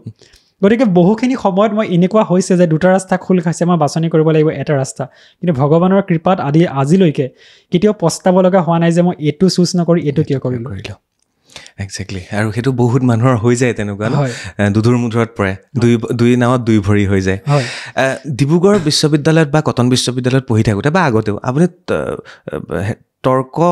প্ৰতিযোগিতাত যথেষ্ট অংশগ্ৰহণ কৰিছিলে বা আপুনি কবিতা লিখিছিল মই কেইবাটাও কবিতা আপোনাৰ ছ'চিয়েল মিডিয়াত মই দুটা পঢ়িবলৈ চেষ্টা কৰিছিলোঁ দুটামান আপুনি কটন বিশ্ববিদ্যালয়খনৰ ওপৰতো এটা খুব ধুনীয়া গদ্য লিখি থৈছে কটন হৈ থাকিবগৈনে বুলি কিবা এখন আছে এনেকুৱা যেতিয়া তৰ্ক সমাজৰ লগত থাকি কোনোবাই মোক কেতিয়াবা কৈছিলে যে চক্ৰপাণি সামাজিক হৈ থাকি সাংবাদিক যদি তুমি হৈছা সামাজিক হৈ থাকিবা আৰু সামাজিক হৈ থাকিলেহে তুমি সমাজত জীয়াই থাকিব পাৰিবা এনেকুৱা ধৰণৰ বহুতখিনি উদাহৰণ পাওঁ আমি ক'ৰবাত আপোনাক সামাজিক হৈ থকাৰ ক্ষেত্ৰত কি বিষয়বস্তুৱে সহায় কৰিছিলে স্কুল কলেজ ইউনিভাৰ্চিটি তৰ্ক প্ৰতিযোগিতা গদ্য লিখা কবিতা লিখা এই সকলোবিলাক সাঙুৰি পেলাই যদি আপুনি কয় মই ডিব্ৰুগড় ইউনিভাৰ্চিটিত পঢ়া নাছিলোঁ মই কটনৰ পাছত দিল্লী ইউনিভাৰ্চিটি মই যদি সামাজিক গোটেই কথাখিনি ক'বলৈ যাওঁ মই আঁত ধৰিব লাগিব মইনা পাৰিজাতৰ পৰা মই যেতিয়া ক্লাছ 3, 4, 5ত পঢ়ি আছিলোঁ মায়ে মোক দৈনিক আবেলি মইনা পাৰিজাতলৈ পঠায় তাত মইনা পাৰিজাতত আমি কি কৰোঁ একেলগে বহি কবিতা মাতোঁ গান গাওঁ তাত একেলগে কোৰাছ গাওঁ তাৰ পৰাই আচলতে যিটো সামাজিক জীৱন বুলি কওঁ সেইটো মই আৰম্ভ কৰিছিলোঁ পৰৱৰ্তী সময়ত মই গায়ন বায়নৰ প্ৰশিক্ষণ লৈছিলোঁ গায়ন বায়ন কৰিছিলোঁ মই ভাওনা কৰিছিলোঁ নাট কৰি ঘূৰি ফুৰিছিলোঁ তেতিয়া আৰু সেই সামাজিক চৰিত্ৰটো মোৰ ডেভেলপ হোৱাত সহায় হ'ল পৰৱৰ্তী সময়ত কটনলৈ অহাৰ পাছত সেই সামাজিক কেৰেক্টাৰটো আৰু বেছি ডেভেলপ হ'ল কাৰণ কটনলৈ অহাৰ লগে লগে বহল পৰিসৰৰ লোকসকলৰ লগত কথা পতাৰ সুবিধা পালোঁ বিভিন্ন শ্ৰেণীৰ লোক কোনোবাজন হয়তো সাহিত্যত ভাল কোনোবাজন গান লিখাত ভাল কোনোবাজনে ভাল তৰ্ক কৰে কোনোবাজনে ভাল কথা ক'ব পাৰে সেই সকলো লোকৰ সংস্পৰ্শত আহিলোঁ লগতে ডিবেট কৰা আৰম্ভ কৰিলোঁ ডিবেট কৰি শিৱসাগৰ যোৰহাট তিনচুকীয়া নলবাৰী বৰপেটা সকলো ঠাই ঘূৰি ফুৰা হ'ল আৰু ঘূৰি ফুৰোতেও বহুত লোকৰ সান্নিধ্য আচলতে লাভ কৰিলোঁ আৰু তাৰ দ্বাৰা মোৰ কি সহায় হ'ল আগতে মোৰ মঞ্চত উঠাৰ লগে লগে ভৰিটো কঁপে মুখেৰে কি ক'ম জানো কিন্তু ভৰিটো কঁপে এতিয়াও মনত আছে কটনৰ ভাৰ্চিটি উইকত মই ডিবেটৰ কাৰণে 4 মিনিট প্ৰিপেয়াৰ কৰি গৈছোঁ 2 মিনিট কৰাৰ পাছত মই বাকীখিনি পাহৰি থাকিলোঁ ষ্টেজৰ পৰা নামি আহিছোঁ কিন্তু আজিৰ তাৰিখত মোৰ সেইটো নাই হোৱা কাৰণ মই পৰৱৰ্তী সময়ত মানুহৰ লগত কথা পাতি পেলাই তেওঁলোকৰ পৰা শিকি পেলাই সেই যিটো মই ষ্টেট এংজাইটিটো মোৰ নোহোৱা হ'ল আৰু এই ক্ষেত্ৰত দিল্লীলৈ যোৱাৰ পাছত আৰু নাই ভাৰতৰ চুকেকোণে যিমান লোকৰ লগত চাউথ ইণ্ডিয়াৰ লোকৰ লগত কথা পাতিছোঁ ইংৰাজীত উত্তৰ ভাৰতৰ লোকৰ লগত হিন্দীত কথা পাতিছোঁ অসমৰ লোকৰ লগত অসমীয়াত কথা পাতিছোঁ চ' তেওঁলোকৰ লগত ইণ্টাৰেকশ্যনৰ জৰিয়তে আচলতে মোৰ সেই সামাজিকভাৱে যিটো জীয়াই থকাৰ মোৰ যিটো প্ৰৱণতা নতুবা সমাজত যিটো কথা কোৱাৰ যিটো সেইটো মোৰ ডেভেলপ হ'ল বুলি মই ভাবোঁ নিশ্চয় আপোনাৰ এটা মক ইণ্টাৰভিউ চাই আছিলোঁ এটা নহয় দুটামান চাই আছিলোঁ তাত এজনে আপোনাক ৰিপ্লাই দিছে আপুনি ক্লাছ 10লৈকে আপুনি অসমীয়া মিডিয়ামত পঢ়ি তাৰপিছত ইংলিছ মিডিয়ামত পঢ়ি দিল্লী ইউনিভাৰ্চিটিত পঢ়াৰ পিছতো আপোনাৰ অসমীয়া খুব ধুনীয়া বুলি তেওঁ মন্তব্য কৰিছে সেইটো শুনি ভাল লাগিলে মানে লগে লগে যিয়ে নহওক অসমৰ ল'ৰা আৰু অসমীয়া নোকোৱাকৈ থাকিব পাৰিব জানো তেনেকুৱা কথাই নহয় এতিয়া আহিলোঁ কেইদিনমানৰ পিছতে আপোনাক দায়িত্বভাৰ দিয়া হ'ব তাৰপিছতে আহিব আপোনাৰ কৰ্তব্যৰ কথা কৰ্তব্য বুলি কোৱাৰ লগে লগে মই প্ৰথম সুধিম আমাৰ অঞ্চলটোৰ পৰা কি চকুত পৰে বহুত নাই হোৱা এতিয়াও বহুত ট্ৰাই কৰিলোঁ সাংবাদিক হিচাপে বহুত ট্ৰাই কৰিছোঁ বহু সাংবাদিকে বহুত কিবা কিবি কৰিছে আমাৰ গহপুৰত এটা চিনেমা হলেই নাই জ্যোতিচিত্ৰবন তাত জয়মতীৰ প্ৰথম চিনেমাৰ শ্বুটিং হৈছিল তাত সেইখনো ভালকৈ নাই কনকলতা ইউনিভাৰ্চিটিখন হ'ব বুলি আশা কৰি আছোঁ হ'বগৈ চাগে মুকুন্দ কাকতিৰ নামতো খুব ডাঙৰ তেনেকুৱা নাই মাত্ৰ কনকলতা হাইস্কুল মুকুন্দ কাকতি হাইস্কুল আছে গম্ভৰ কল্যাণী দেৱালয় খুব ধুনীয়া টুৰিষ্ট প্লেচ হ'ব পাৰে সেইটোও হোৱা নাই কাজিৰঙা ষষ্ঠ সংযোজন বুলি কৈহে থৈছে কিন্তু এতিয়ালৈকে আমি তাত খুব বেছি একো দেখিবলৈ পোৱা নাই বহুতখিনি হ'বলৈ বাকী আছে যদি আৰু অকণমান আগুৱাই যাওঁ তেতিয়াহ'লে নাৰায়ণপুৰ মাধৱদেৱ কলাক্ষেত্ৰৰ কথা আমি ক'ব লাগিব যথেষ্ট টুৰিষ্ট প্লেচ আছে আপোনাৰ সপোন কি মোৰ যিখিনি সপোন আমাৰ গহপুৰৰ ৰাইজৰ যিখিনি সপোন আপোনাৰো নিশ্চয় একেই সপোন হ'ব ডেফিনেটলি মই যেতিয়া ইণ্টাৰভিউ প্ৰিপেৰেশ্যনো কৰি আছিলোঁ মোক এটা মোকত সোধা হৈছিলে যে অসমৰ যদি ইকনমিৰ 5টা ছেক্টৰ তুমি বাছি উলিয়াব লাগে যিকেইটা ছেক্টৰ তুমি কাম কৰিবলৈ ভাল পাবা কি বুলি সোধা হৈছিল আৰু মোৰ প্ৰথম উত্তৰটো আছিল মই টুৰিজম ছেক্টৰত বেছিকেলি কাম কৰিব বিচাৰোঁ এতিয়া জইন কৰাৰ লগে লগে সেই সুবিধাটো মই ডেফিনেটলি লাভ নকৰোঁ কাৰ্যকালত মই পাছত গৈ পেলাই যেতিয়া সেই সুবিধা লাভ কৰিম তেতিয়া মই ডেফিনেটলি টুৰিজম ছেক্টৰত কাম কৰিবলৈ ভাল পাম আৰু ইয়াৰ প্ৰধান কাৰণটো হ'ল গহপুৰক এখন হিষ্টৰিকেল টুৰিজম ছাইট হিচাপে ডেভেলপ কৰাৰ বহুখিনি পটেঞ্চিয়েল আছে যিটো আপুনি ক'লে ভোলাগুৰি চাহ বাগিচাত জয়মতী নিৰ্মাণ কৰা হৈছিল কনকলতা মুকুন্দ কাকতিৰ জন্মস্থান তাত আছে কাজিৰঙাৰ হস্ত সংযোজনৰ কথা ক'লে বিশ্বনাথক টুৰিজম ছাইট হিচাপে বেষ্ট টুৰিজম ভিলেজ হিচাপে ডিক্লেয়াৰ কৰা হৈছে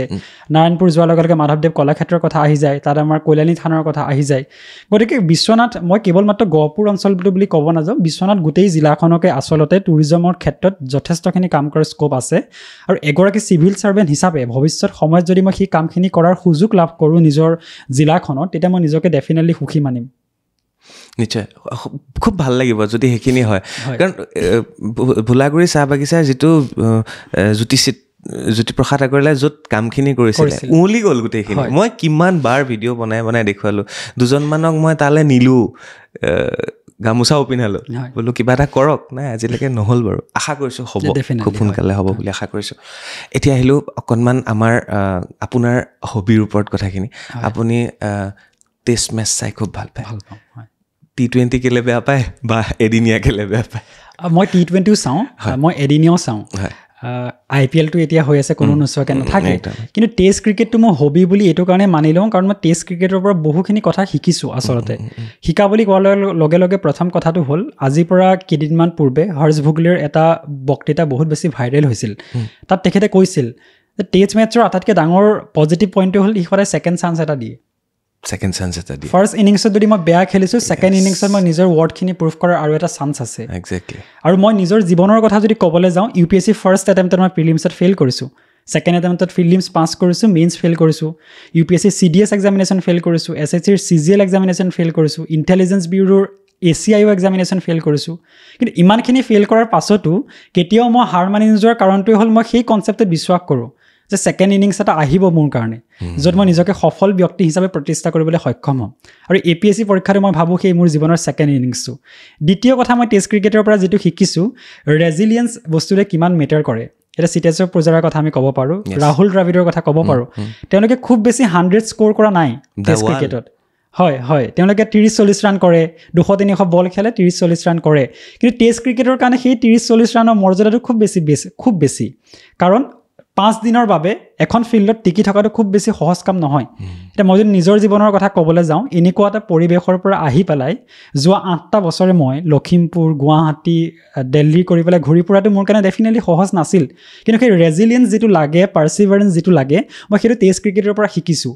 যে আমি যদি লাগি থাকোঁ তেতিয়া কেতিয়াও পিছত মাগি খাবলগীয়া অৱস্থা এটা নহ'ব আমি নিজক প্ৰুভ কৰাৰ সেই চান্সটো লাভ কৰিম আৰু সেইকাৰণে মই T20 চাওঁ ODIও চাওঁ কিন্তু টেষ্ট ক্ৰিকেটটো মই এইটো কাৰণে চাওঁ যে তাৰ পৰা মই কিবা এটা শিকিছোঁ এনেই ৰুবু পৰা হোৱা নাই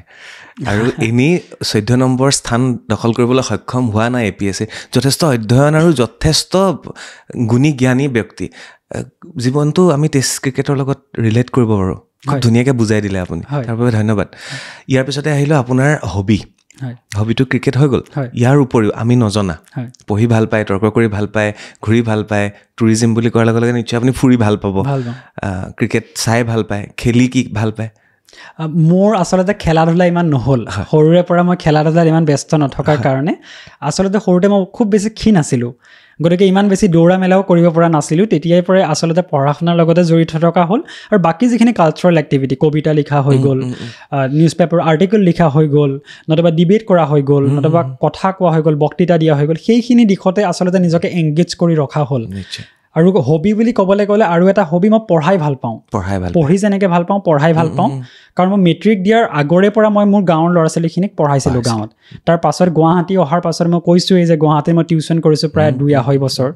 তাৰ পাছতো দিল্লী যোৱাৰ পাছত মই এখন কোচিং প্ৰতিষ্ঠানত যিহেতু কাম কৰিছোঁ আৰু মোৰ নিজাকৈ এটা ইউটিউব চেনেলৰ জৰিয়তে ছাত্ৰ ছাত্ৰীসকলক অতি মানে ধৰক যিখিনিয়ে পইচা দি ক'তো পঢ়িব নোৱাৰে তেওঁলোকক মই পঢ়াই পেলাই তেওঁলোকক বিভিন্ন পৰীক্ষাৰ কাৰণে সহায় কৰিবলৈ চেষ্টা কৰিছোঁ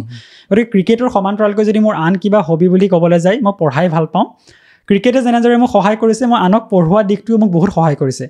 কাৰণ এটা কথা কোৱা হয় যে আনক পঢ়াবলৈ হ'লে নিজে দুবাৰ পঢ়িব লাগে ৰাইট হয় ভাল লাগিছে কথা পাতি গৈ থাকিম কিন্তু তাৰ মাজে মাজে মই আপোনাৰ বন্ধুৰ কথাও সুধিবলৈ চেষ্টা কৰিম বন্ধুৱে জীৱনত কিমান প্ৰভাৱ পেলায় আপোনাৰ জীৱনত আপুনি দাদাৰ কথা কৈছে আপুনি হোষ্টেলৰ ছিনিয়ৰৰ কথা কৈছে আপোনাৰ বন্ধুৰ কথা আমি খুব কম কোৱা শুনিছোঁ তো বন্ধু নায়েই নেকি আপোনাৰ ডেফিনেটলি আছে আচলতে চিভিল ছাৰ্ভিচৰ প্ৰস্তুতি যেতিয়া আমি আৰম্ভ কৰিছিলোঁ আমি 3জন বন্ধু একেলগে আৰম্ভ কৰিছিলোঁ একেদিনাই আৰম্ভ কৰিছিলোঁ চাইছোঁ ভিডিঅ' হয় কটন বিশ্ববিদ্যালয়ৰ সন্মুখত এখন ৰেষ্টুৰেণ্ট আছে তাৰ ষ্টেপত বহি পেলাই আমি একেদিনাখনে চিভিল ছাৰ্ভিচৰ প্ৰস্তুতি আৰম্ভ কৰিছোঁ টেলিগ্ৰামত এটা গ্ৰুপ খুলিছিলোঁ গ্ৰুপটোৰ নাম আছিলে ঢোলপুৰ হাউচ ঢোলপুৰ হাউচ হয় ঢোলপুৰ হাউচ দিয়াৰ কাৰণটো হ'ল UPSCৰ যিটো হেডকোৱাৰ্টাৰ সেই হেডকোৱাৰ্টাৰটোৰ নাম হ'ল ঢোলপুৰ হাউচ গতিকে আমি চিন্তা কৰিছিলোঁ যে তিনিওজনে আমি একেলগে UPSCৰ ইণ্টাৰভিউ দিবলৈ যাম আমি সেই সপোন লৈ পেলাই সেই গ্ৰুপটো খুলিছিলোঁ পঢ়া শুনা আৰম্ভ কৰিছিলোঁ এয়া প্ৰায় 2020 চনৰ কথা আমাৰ লগৰ এজন বন্ধুৱে যোৱাবাৰ APSC ক্লিয়াৰ কৰিছে কিন্তু তেখেত ছাৰ্ভিচত জইন কৰা নাই কাৰণ তেখেতে গুৱাহাটী বিশ্ববিদ্যালয়ত তেখেতে এতিয়া গৱেষণা কৰি আছে আন এগৰাকী বন্ধু আছে যিয়ে যোৱাবাৰ ইণ্টাৰভিউ দিছে এইবাৰো ইণ্টাৰভিউ দিছে কিন্তু কিছু নম্বৰ কম হোৱাৰ কাৰণে তেখেতে ক্লিয়াৰ কৰা নাই আৰু মই এইবাৰ ক্লিয়াৰ কৰিছোঁ গতিকে আমাৰ যি 3জন বন্ধু যোৱা প্ৰায় 4-5 বছৰ ধৰি আমি একেখিনি বস্তু পঢ়িছোঁ কেৱল মাত্ৰ পঢ়া শুনা মানে এক্সামিনেশ্যনৰ কাৰণে নহয় বাহিৰা কিতাপো যদি পঢ়িছোঁ একে কিতাপ পঢ়িছোঁ কোনোবাই যদি এখন কিতাপ পঢ়িছে ভাল লাগিছে বাকীটো তাক ৰিকমেণ্ড কৰিছে আমি নাই পঢ়া যদিও আমাৰ কাহিনীটো কৈ দিছে আমি বুজিছোঁ মোৰ মেইনছ পৰীক্ষাৰ আগত মোৰ লগৰ যিগৰাকী মই কৈছোঁ গৌৰৱ দাস বুলি কয় যোৱাবাৰ APSC ক্লিয়াৰ কৰিছে তেখেতে ভাল যিখিনি কিতাপ পঢ়িছিল তাৰ ইম্পৰ্টেণ্ট পইণ্টবোৰ মোক কৈ গৈছে যে অমৰ্ত্য সেনে আমক কথাটো কৈছিল দেই তই GS3 পেপাৰখনত সেইটো কোটেশ্যন কৰিব পাৰা তুমি যে আমক কথাটো কৈছিল কেপেবিলিটি এপ্ৰ'চৰ কথা কৈছিল GS3 পেপাৰ লিখিলে ভাল নম্বৰ পাবা তো সেই যিখিনি গাইডেঞ্চখিনি আন যিগৰাকী মোৰ বন্ধু আছিল প্ৰিয়মজিত তেখেতে অসমীয়া বহুত কিতাপ পঢ়ে এনে অসমীয়া কিতাপ নাই চাগে যিখন তেওঁ পঢ়া নাই গতিকে সেই কিতাপৰ কাহিনীবিলাক মোক কয় যে এছে পেপাৰখনত এইবিলাক আমি ইউজ কৰিব পাৰোঁ এই কাহিনীটো আমি ইউজ কৰিব পাৰোঁ আৰু যিহেতু মই দিল্লীলৈ যোৱাৰ লগে লগে অসমৰ বাতৰিসমূহ ইমান পঢ়া নহয় তেওঁলোকে অসমত থাকি অসমৰ নিউজ পেপাৰ পঢ়ে সেই কাৰেণ্ট এফেয়াৰ্ছৰ কাৰণে মই আপডেটেড থাকিবৰ কাৰণে সদায় অফিচৰ পৰা আহি ৰাতি আমি 1 ঘণ্টা কথা পাতোঁ হয় মই যিবিলাক নেশ্যনেল লেভেল নিউজ পঢ়িলোঁ তেওঁলোকৰ লগত আলোচনা কৰিলোঁ তেওঁলোকে অসমৰ যিখিনি নিউজ পঢ়িলে মোৰ লগত ডিছকাছ কৰিলে ৰিভিজন হৈ গ'ল তাতে গতিকে বন্ধুৱে সেইখিনি সহায় নিশ্চয় কৰিছে দুটামান ভিডিঅ' পাইছোঁ আপোনালোকে একেলগে চাহ আৰু কিবা এটা কি বন কি খায় এইটো হুমা বন সেইটো ইয়াতে পায় ইয়াতে পায় ন সেইটো খাই আপোনালোকে ৰাতিপুৱা একো নোখোৱাকে মগ দিবলৈ গৈছে আপোনাৰ চেনেলৰ ভিডিঅ'তে মই পালোঁ চাই থলোঁ সেই সময়ৰ ভিডিঅ' কিন্তু আপলোড কৰিছে আজি 4-5 দিন মানৰ আগতে অ'কে কষ্ট আছিলে যথেষ্ট কষ্ট কৰি পেলাই এইখিনি হৈছেগৈ আপুনি সাংবাদিকক গালিও দি থৈছে এটা ছ'চিয়েল মিডিয়াৰ পষ্টত সেইখিনি হয়তো আমাৰ লখিমপুৰ ধেমাজি গহপুৰ নাৰায়ণপুৰৰ সাংবাদিককে হ'ব ছ'চিয়েল মিডিয়াত এটা ধৰ্ষণৰ ঘটনাক লৈ পেলাই আপুনি কেনেকৈ ভাবে বা মই এইটো নকওঁ যে আপুনি গালি দিছে বুলি মই নকওঁ অকণমান আপুনি চুই গৈছে যে বাতৰিটো তেওঁলোকে কৰা নেদেখিলোঁ নকৰিলে নেকি এনেকুৱা ধৰণৰ ধৰ্ষণৰ কাহিনী এটাত মই এইটোৱে সুধিব বিচাৰিছোঁ অসমখনত সাংবাদিকে কেনেধৰণে কাম কৰিছে বুলি আপুনি ভাবে বেয়া কামেই কৰিছেনে ভাল কামেই কৰিছেনে বা ছ'চিয়েল মিডিয়া বা ইলেক্ট্ৰনিক মিডিয়া বা বাতৰি কাগজ মই গোটেই ইণ্ডাষ্ট্ৰিটোৰ কথা সুধিছোঁ আপুনি কেনেকৈ চায় কাৰণ ভৱিষ্যতলৈ নিশ্চয় আপুনি তেওঁলোকৰ লগতেই থাকিব লাগিব জড়িত হৈ থাকিব লাগিব প্লিজ যিহেতু আমি ভাৰতবৰ্ষত সাংবাদিকসকলক সংবাদ মাধ্যমক গণতন্ত্ৰৰ চতুৰ্থ স্তম্ভ বুলি কওঁ ফ'ৰ্থ পিলাৰ বুলি কওঁ গতিকে মই ভাবোঁ সাংবাদিকসকলৰ দেশৰ কাৰণেই নহয় সমাজৰ প্ৰত্যেকটো অংগৰ কাৰণে তেওঁলোকৰ কিছুমান সামাজিক দায়বদ্ধতা থাকে আৰু সেই দায়বদ্ধতাসমূহ মই যদি নিজৰ ব্যক্তিগত জীৱনৰ পৰা ক'বলৈ যাওঁ গহপুৰ অঞ্চলৰ সাংবাদিকসকলে সেইটো প্ৰমাণ কৰিছে মোৰ জৰিয়তে তেওঁলোকে মেট্ৰিক পাছ কৰাৰ পাছৰে পৰা আজিলৈকে প্ৰত্যেকটো খোজতে তেওঁলোকে মোক যিখিনি সহায় কৰিছে হয়তো তেওঁলোকে সেইখিনি সময়ত বাতৰি পৰিৱেশন নকৰা হ'লে লখিমপুৰৰ কলেজখনে মোৰ কথা গমেই নাপালেহেঁতেন তেওঁলোকে বাতৰি পৰিৱেশন নকৰা হ'লে উদয়াদিত্য গোস্বামী ছাৰে গমেই নাপালেহেঁতেন যে গহপুৰ এজন ৰুবুৱে এনেদৰে হায়াৰ ছেকেণ্ডেৰী পাছ কৰিছে তেওঁলোকে তেওঁলোকৰ যিখিনি সামাজিক দায়বদ্ধতাসমূহ এজন ছাত্ৰৰ জৰিয়তে তেওঁলোকে যিখিনি প্ৰকাশ কৰিলে মই ভাবোঁ সমগ্ৰ অসমৰ বুলি নহয় ভাৰতৰ সমূহ সাংবাদিকে কেৱল মাত্ৰ শৈক্ষিক ক্ষেত্ৰতে নহয় মোৰতো শৈক্ষিক ক্ষেত্ৰত হৈ গ'ল আন বহু ক্ষেত্ৰত তেওঁলোকে সেই সামাজিক দায়বদ্ধতাখিনি প্ৰকাশ কৰিব পাৰে মই আৰু এটা কথা ক'বলৈ ভাল পাম গহপুৰৰে এগৰাকী সাংবাদিক মোৰ দেউতাৰ এবাৰ এটা বেমাৰ হৈছিলে মোৰ হায়াৰ ছেকেণ্ডেৰীৰ সময়ত তেখেতৰ ৰাজহাড়ৰ দুডাল হেৰি ডিছলোকেট হৈ গৈছিলে তেতিয়া মই লখিমপুৰত পঢ়া শুনা কৰি আছোঁ তেতিয়া সেই সাংবাদিকগৰাকীয়ে ভুৱন ছাৰ হয় তেখেতে GMCHৰ অধ্যক্ষলৈ ফোন কৰি কাৰণ মোৰ মায়ে অকলে দেউতাক লৈ আনিছে মই নাই GMCHৰ অধ্যক্ষলৈ ফোন কৰি যিখিনি সহায় কৰিছে সেইখিনি মই ভাবোঁ সামাজিক দায়বদ্ধতা কেৱল মাত্ৰ মোৰ পৰিয়ালটো বুলি নহয় আপোনাৰ ঘৰৰ কাষৰ পৰিয়ালটোৰ লোকজন কাইলৈ যদি GMCHত আহিছে তেখেতৰ ডেফিনেটলি কোনো চিনাকি নাথাকিব আপুনি যদি কোনোবা দুজন ব্যক্তিক চিনি পায় যিয়ে তেখেতলোকক সহায় কৰিব পাৰে সেইটোৱেইটো সংবাদ মাধ্যমৰ দায়বদ্ধতা হয় মই সেইকাৰণে ভাবোঁ যে সমাজৰ প্ৰত্যেকটো স্তৰকে চুই যোৱাকৈ সাংবাদিকসকলে যদি নিজৰ দায়বদ্ধতা পালন কৰে তেন্তে গণতন্ত্ৰৰ যি চতুৰ্থ স্তম্ভ হিচাপে যিটো আমি তেওঁলোকক অভিহিত কৰোঁ এই অভিনামটোৱে তেখেতৰ মানে একচুৱেলি তেতিয়া মানে ৱৰ্ক হৈছে বুলি আমি ভাবিম নিশ্চয় নিশ্চয় আৰু প্ৰত্যেকজন সাংবাদিকে এইটো কৰাটো দায়িত্ব আৰু আমি বহুতক কৰোৱা হয় তেনেকৈ আমি যাওঁ নিজে যাওঁ আজি কাৰোবাৰ কিবা কাইলৈ কোনোবা এজন কিডনী ট্ৰান্সফাৰ কৰিব লাগে কাৰোবাৰ কিবা হৈছে কেঞ্চাৰ হৈছে যিমান পাৰোঁ আমি ভিডিঅ'ৰ জৰিয়তে অন্ততঃ এটা কেম্পেইন কৰিবলৈ চেষ্টা কৰোঁ যাতে এটকা হ'লেওতো কিবা এটা হ'বগৈ নহয় জানো তেওঁলোকৰ তেনেকৈ চেষ্টা অব্যাহত ৰখা হয় ইয়াৰ পিছতে আহিলোঁ নেক্সট প্লেন কি মই সেইটোৱে ক'ব বিচাৰিছোঁ জীৱনত অকল পঢ়াই হ'ল নে পৰ লগত আৰু এটা শব্দ ব্যৱহাৰ হয় পি ফৰ প্ৰেমো হয় সেইবোৰ আছিলে জীৱনৰ এটা সময়ত কিন্তু প্ৰায় যোৱা 3টা বছৰ ধৰি যেতিয়া ডিচাইড কৰিলোঁ যে নাই এই সংগ্ৰামৰ জীৱনটোত আৰু এগৰাকী ব্যক্তি কিয়নো হেৰি কৰি লোৱা যাওক অলপমান তেতিয়াৰ পৰাই আচলতে প্ৰায় যোৱা 3টা বছৰ ধৰি অকলেই থকা হৈছে কিহে ডিষ্টাৰ্ব কৰে একদম শ্বৰ্ট প্ৰশ্নলৈ আহিছোঁ অ'কে মোক ডিষ্টাৰ্ব কৰে বুলি ক'বলৈ গ'লে মই আচলতে শাৰীৰিকভাৱে মই ইমান বেছি হেৰি নহয় মই মেণ্টেলি মই নিজৰ যিমান ধ্যান লওঁ শাৰীৰিকভাৱে মই সেই ধ্যানটো ল'ব পৰা নাই ধৰক যিখিনি সাধাৰণ ব্যায়ামৰ প্ৰয়োজন সেইখিনিও মোক কৰা হোৱা নাই গতিকে মই ভাবোঁ যে অনাগত সময়ত মই মোৰ শৰীৰটোকো অলপ ধ্যান দিব লাগিব যাতে মোক ডিষ্টাৰ্ব কৰিব নোৱাৰে অ'কে হাঁহি কেতিয়া ওলায় মনত যেতিয়াই মই মা দেউতাৰ কাৰণে কিবা এটা ভাল খবৰ ফোনত দিব পাৰোঁ কান্দোন কেতিয়া ওলায় যেতিয়া মই বাৰু ইমান কষ্ট কৰাৰ পাছতে কিবা এটা প্ৰক্ৰিয়াত ফেইল হৈ যাওঁ কিমান বাৰ ফেইল হোৱাৰ পিছত যে এই চেণ্টেন্সটো যে failure is the pillar of success ইমান বাৰ ফেইল হোৱাৰ পিছতো হাৰি নোযোৱাৰ সাহসটো ক'ৰ পৰা গোটোৱা হয় মা দেউতাৰ চকুলৈ যেতিয়া মই চাওঁ মই যেতিয়া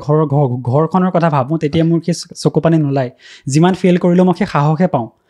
যে মাহঁতে যদি হাৰ মানি যোৱা নাই মোৰতো 23 বছৰ হৈছে মাহঁতৰ 45 বছৰ মই 23 বছৰ কষ্ট কৰিছোঁ মাহঁতে 45 বছৰ কষ্ট কৰিছে তেওঁলোকে যদি হাৰ মানা নাই মই হাৰ মানিলে কেনেকৈ হ'ব ভয় কিহৰ বাবে লাগে আৰু কাৰ বাবে লাগে মানুহৰ বাবে ভূতৰ বাবে নে কাৰ বাবে ভয় লাগে আৰু ভয় কিয় লাগে ভয় তেনেদৰে ক'বলৈ গ'লে মোৰ মানুহৰ বাবে ভয় লাগে নিজৰ মানুহখিনিৰ কাৰণে ভয় লাগে কেতিয়াবা তেওঁলোকৰ পৰা আঁতৰি যাব লগা হ'ব পাৰে নেকি সেই কথা ভাবি ভয় লাগে কাৰণ যোৱা 8টা বছৰ মই মোক সেই নিজৰ মানুহখিনিৰ পৰা আঁতৰি থকা হৈছে ঘৰত থাকিব পোৱা নাই যিখিনি সময় ধৰক ঘৰত থাকিলে মা দেউতাৰ লগত থকা হয় সেই মমেণ্টখিনি মই উপভোগ কৰিব পোৱা নাই গতিকে সেইটোৰ পৰা ভয় লাগে মোৰ জীৱনৰ যিটো গুৰু দায়িত্ব লোৱাৰ পিছত প্ৰথম দৰমহাই কি কৰা হ'ব মাৰ বাবে দেউতাৰ বাবে ভাইটিৰ বাবে ঘৰখনৰ বাবে বা নিজৰ বাবে হ'লেও মোৰ পৰিকল্পনাটো হ'ল যে প্ৰথম মাহৰ দৰমহাটোৰ ওপৰত মোৰ সম্পূৰ্ণ মা দেউতাৰ অধিকাৰ গতিকে সেই দৰমহাটো মই মোৰ মা দেউতাক চমজাই দিম তেওঁলোকে মনৰ পৰা যি বিচাৰে তেওঁলোকে সেইটো কৰিব পাৰিব বাপৰে ইমান ফ'কাছ কেনেকৈ মানে প্ৰত্যেকটো উত্তৰ ইমান চিনচিয়াৰ আৰু যিমানখিনি ক'ব লাগে মাত্ৰ আপুনি সিমানখিনি কয় মই বেলেগ অতিথিও আমি লগ পাওঁ যাক এটা প্ৰশ্ন সুধি পেলাই আমি এৰি দিব পাৰোঁ নেক্সটলৈ ভাবিবলৈ মই সময় পাওঁ মই আজি আপোনাৰ লগত বহি বা ইয়াৰ আগতে ময়ূৰ আহিছিলে ময়ূৰ হাজৰিকা সি তেখেতো আহিছিলে তেখেতৰ লগতো মই সেই বস্তুটোৱে দেখা পালোঁ আৰু যিসকল আজিলৈকে মই ACS বিষয়াৰ লগত মই কথা পাতিছোঁ প্ৰত্যেকজনৰ কাৰণে যেতিয়া কুৱেশ্যন এটা মই থ্ৰ' কৰোঁ লগে লগে মই ভাবিবলগীয়া হয় বেলেগ অতিথিৰ কাৰণে মই বহুত সময় পাওঁ যে মই নেক্সট কুৱেশ্যনটো কি কৰিম আজি মোৰ আপোনাৰ লগত সেইটো হৈছে মই নেক্সট কুৱেশ্যন একচুৱেলি কি কৰিম মই সেইকাৰণে বাৰে বাৰে কৈ আছোঁ আমি কথা পাতি থাকিম কথা পাতি থাকিম ইমান ফ'কাছ ইমান ষ্ট্ৰেইট ফৰৱাৰ্ড আৰু ইমান সোনকালে উত্তৰ আৰু যিখিনি ক'ব লাগে সিমানখিনি কোৱাৰ যিটো শিক্ষা ক'ৰ পৰা পাইছে চিভিল ছাৰ্ভিচৰ প্ৰস্তুতি বুলি ক'বলৈ গ'লে মেইনছত যেতিয়া আমি উত্তৰ লিখোঁ 10 নম্বৰৰ প্ৰশ্ন এটাৰ কাৰণে 2টা পেজ দিয়া হয় 150টা শব্দৰ লিমিট বান্ধি দিয়া হয় আপুনি যিমানেই নাজানক কিয় সেই উত্তৰখিনিক 2টা পেজতে এক্সপ্ৰেছ কৰিব লাগিব আপুনি যিমানেই নাজানক কিয় সেইখিনিক 150ৰ পৰা 200টা শব্দৰ ভিতৰতে লিখিব লাগিব গতিকে তেনে কৰিবলৈ যাওঁতে আপুনি জনা বস্তুখিনিক কনচাইজলি পইণ্ট ৱাইজ এনেদৰে আপুনি উপস্থাপন কৰিব লাগিব যাতে জনা কোনো বস্তু থাকিও যোৱা নাই যাতে জনা কোনো বস্তু অভাৰলিও এক্সপ্ৰেছ হৈ যোৱা নাই গতিকে সেই চিভিল ছাৰ্ভিচৰ প্ৰস্তুতি এই কথা কোৱাত যিখিনি অলপমান ষ্ট্ৰাকচাৰ্ড এপ্ৰ'চটোতে দিছে বুলি মই ভাবোঁ আৰু একচুৱেলি মানুহক যিমানটো ক'ব লাগে সিমানটোৱে ক'ব লাগে ডেফিনেটলি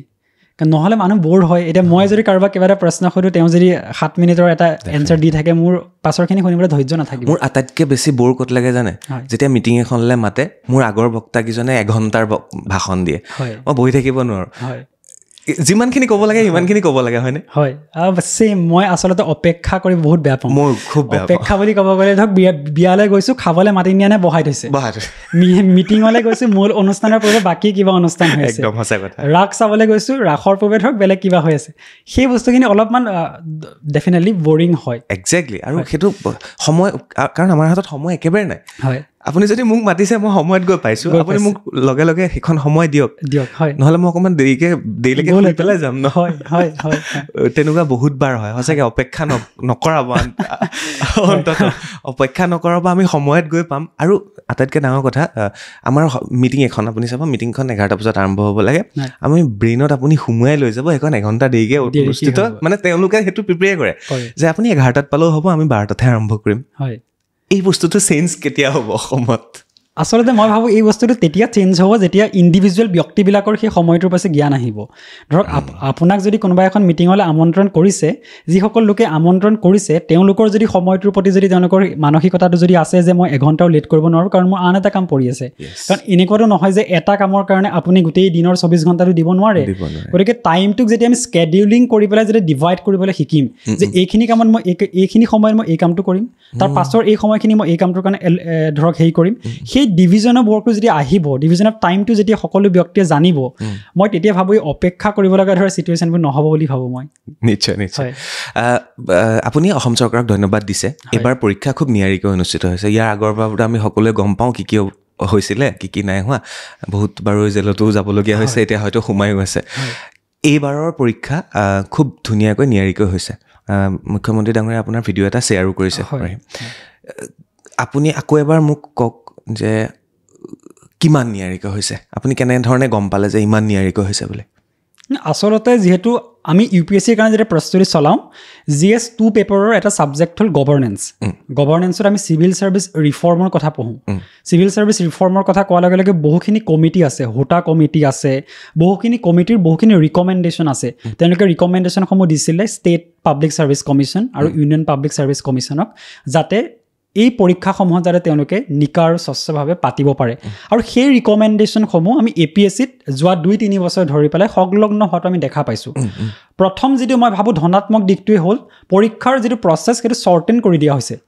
আমাৰ মাৰ্চ মাহত প্ৰিলিমছ অনুষ্ঠিত হ'ল জুলাই মাহত মেইনছ অনুষ্ঠিত হ'ল নৱেম্বৰত ইণ্টাৰভিউ ডিচেম্বৰত ৰিজাল্ট মাজত কোনো যাতে এক্সট্ৰাকৈ কথা পাতিবলৈ সময় নাপায় প্ৰায় 8-9 মাহৰ ভিতৰত গোটেই এক্সাম চাইকেলটো কমপ্লিট কৰি দিয়া হ'ল এনে কৰিলে 2 ধৰণৰ লাভ হয় প্ৰথম লাভটো হ'ল মই পাছ কৰিছোঁ মোৰ কাৰণে ডেফিনেটলি ভাল যিজনে ফেইল কৰিছে তেখেতে আগন্তুক পৰীক্ষাটোৰ কাৰণে প্ৰস্তুতি কৰিবৰ কাৰণে সময় লাভ কৰিব আৰু দ্বিতীয় মই যিটো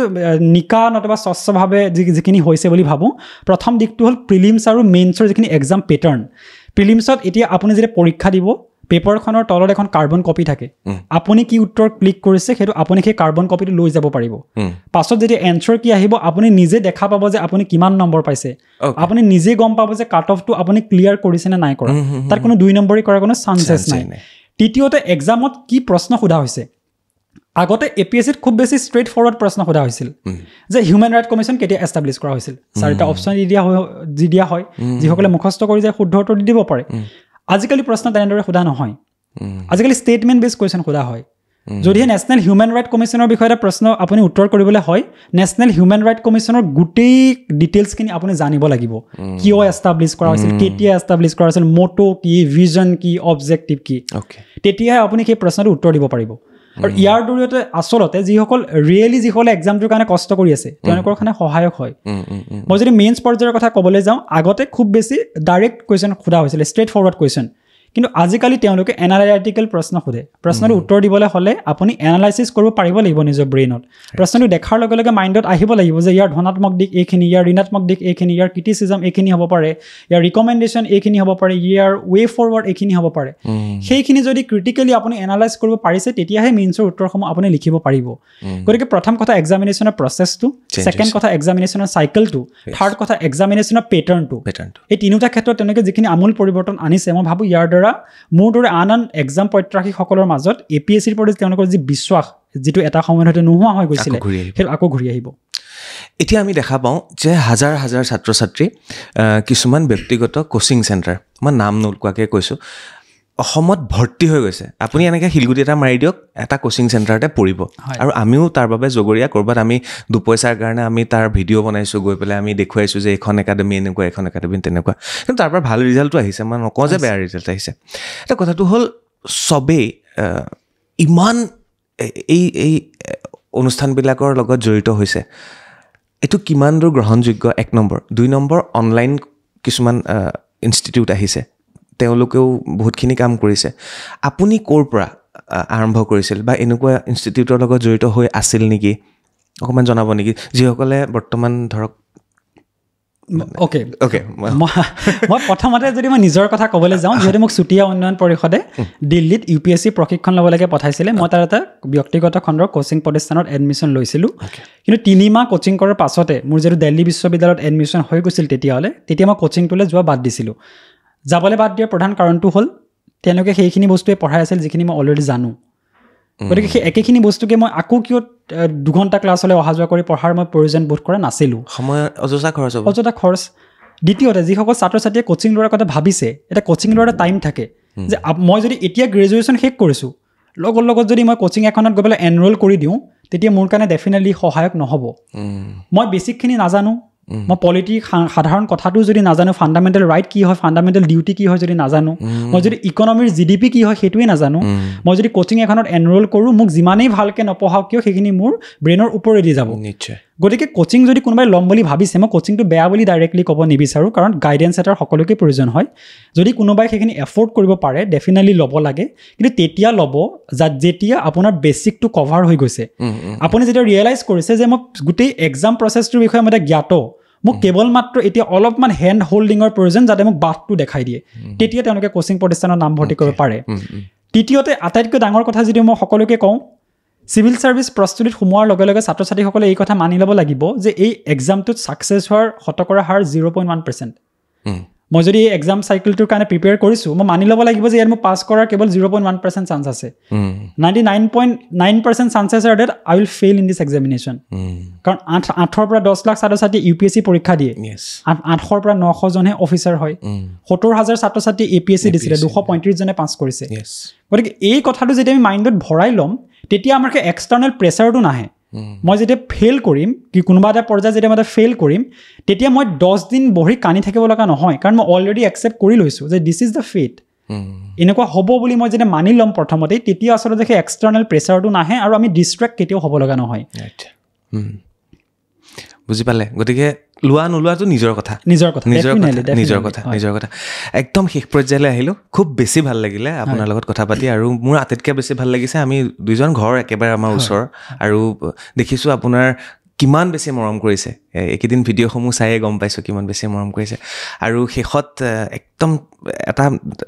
আমি অনুষ্ঠানটো আৰম্ভ কৰাৰ আগমুহূৰ্তত ভাবিছিলোঁ এইটো পাতিম বুলি কিন্তু তাৰ পৰা আৰম্ভ নকৰিলোঁ মই আপোনাৰ নামটোৰ অৰ্থ কি আৰু কোনে দিছিলে ৰুবু বৰা আচলতে মোৰ নামটোৰ কোনো আক্ষৰিক অৰ্থ নাই মোৰ নামটো দিছিলে মই যিখন স্বাস্থ্যকেন্দ্ৰত জন্ম হৈছিলোঁ সেই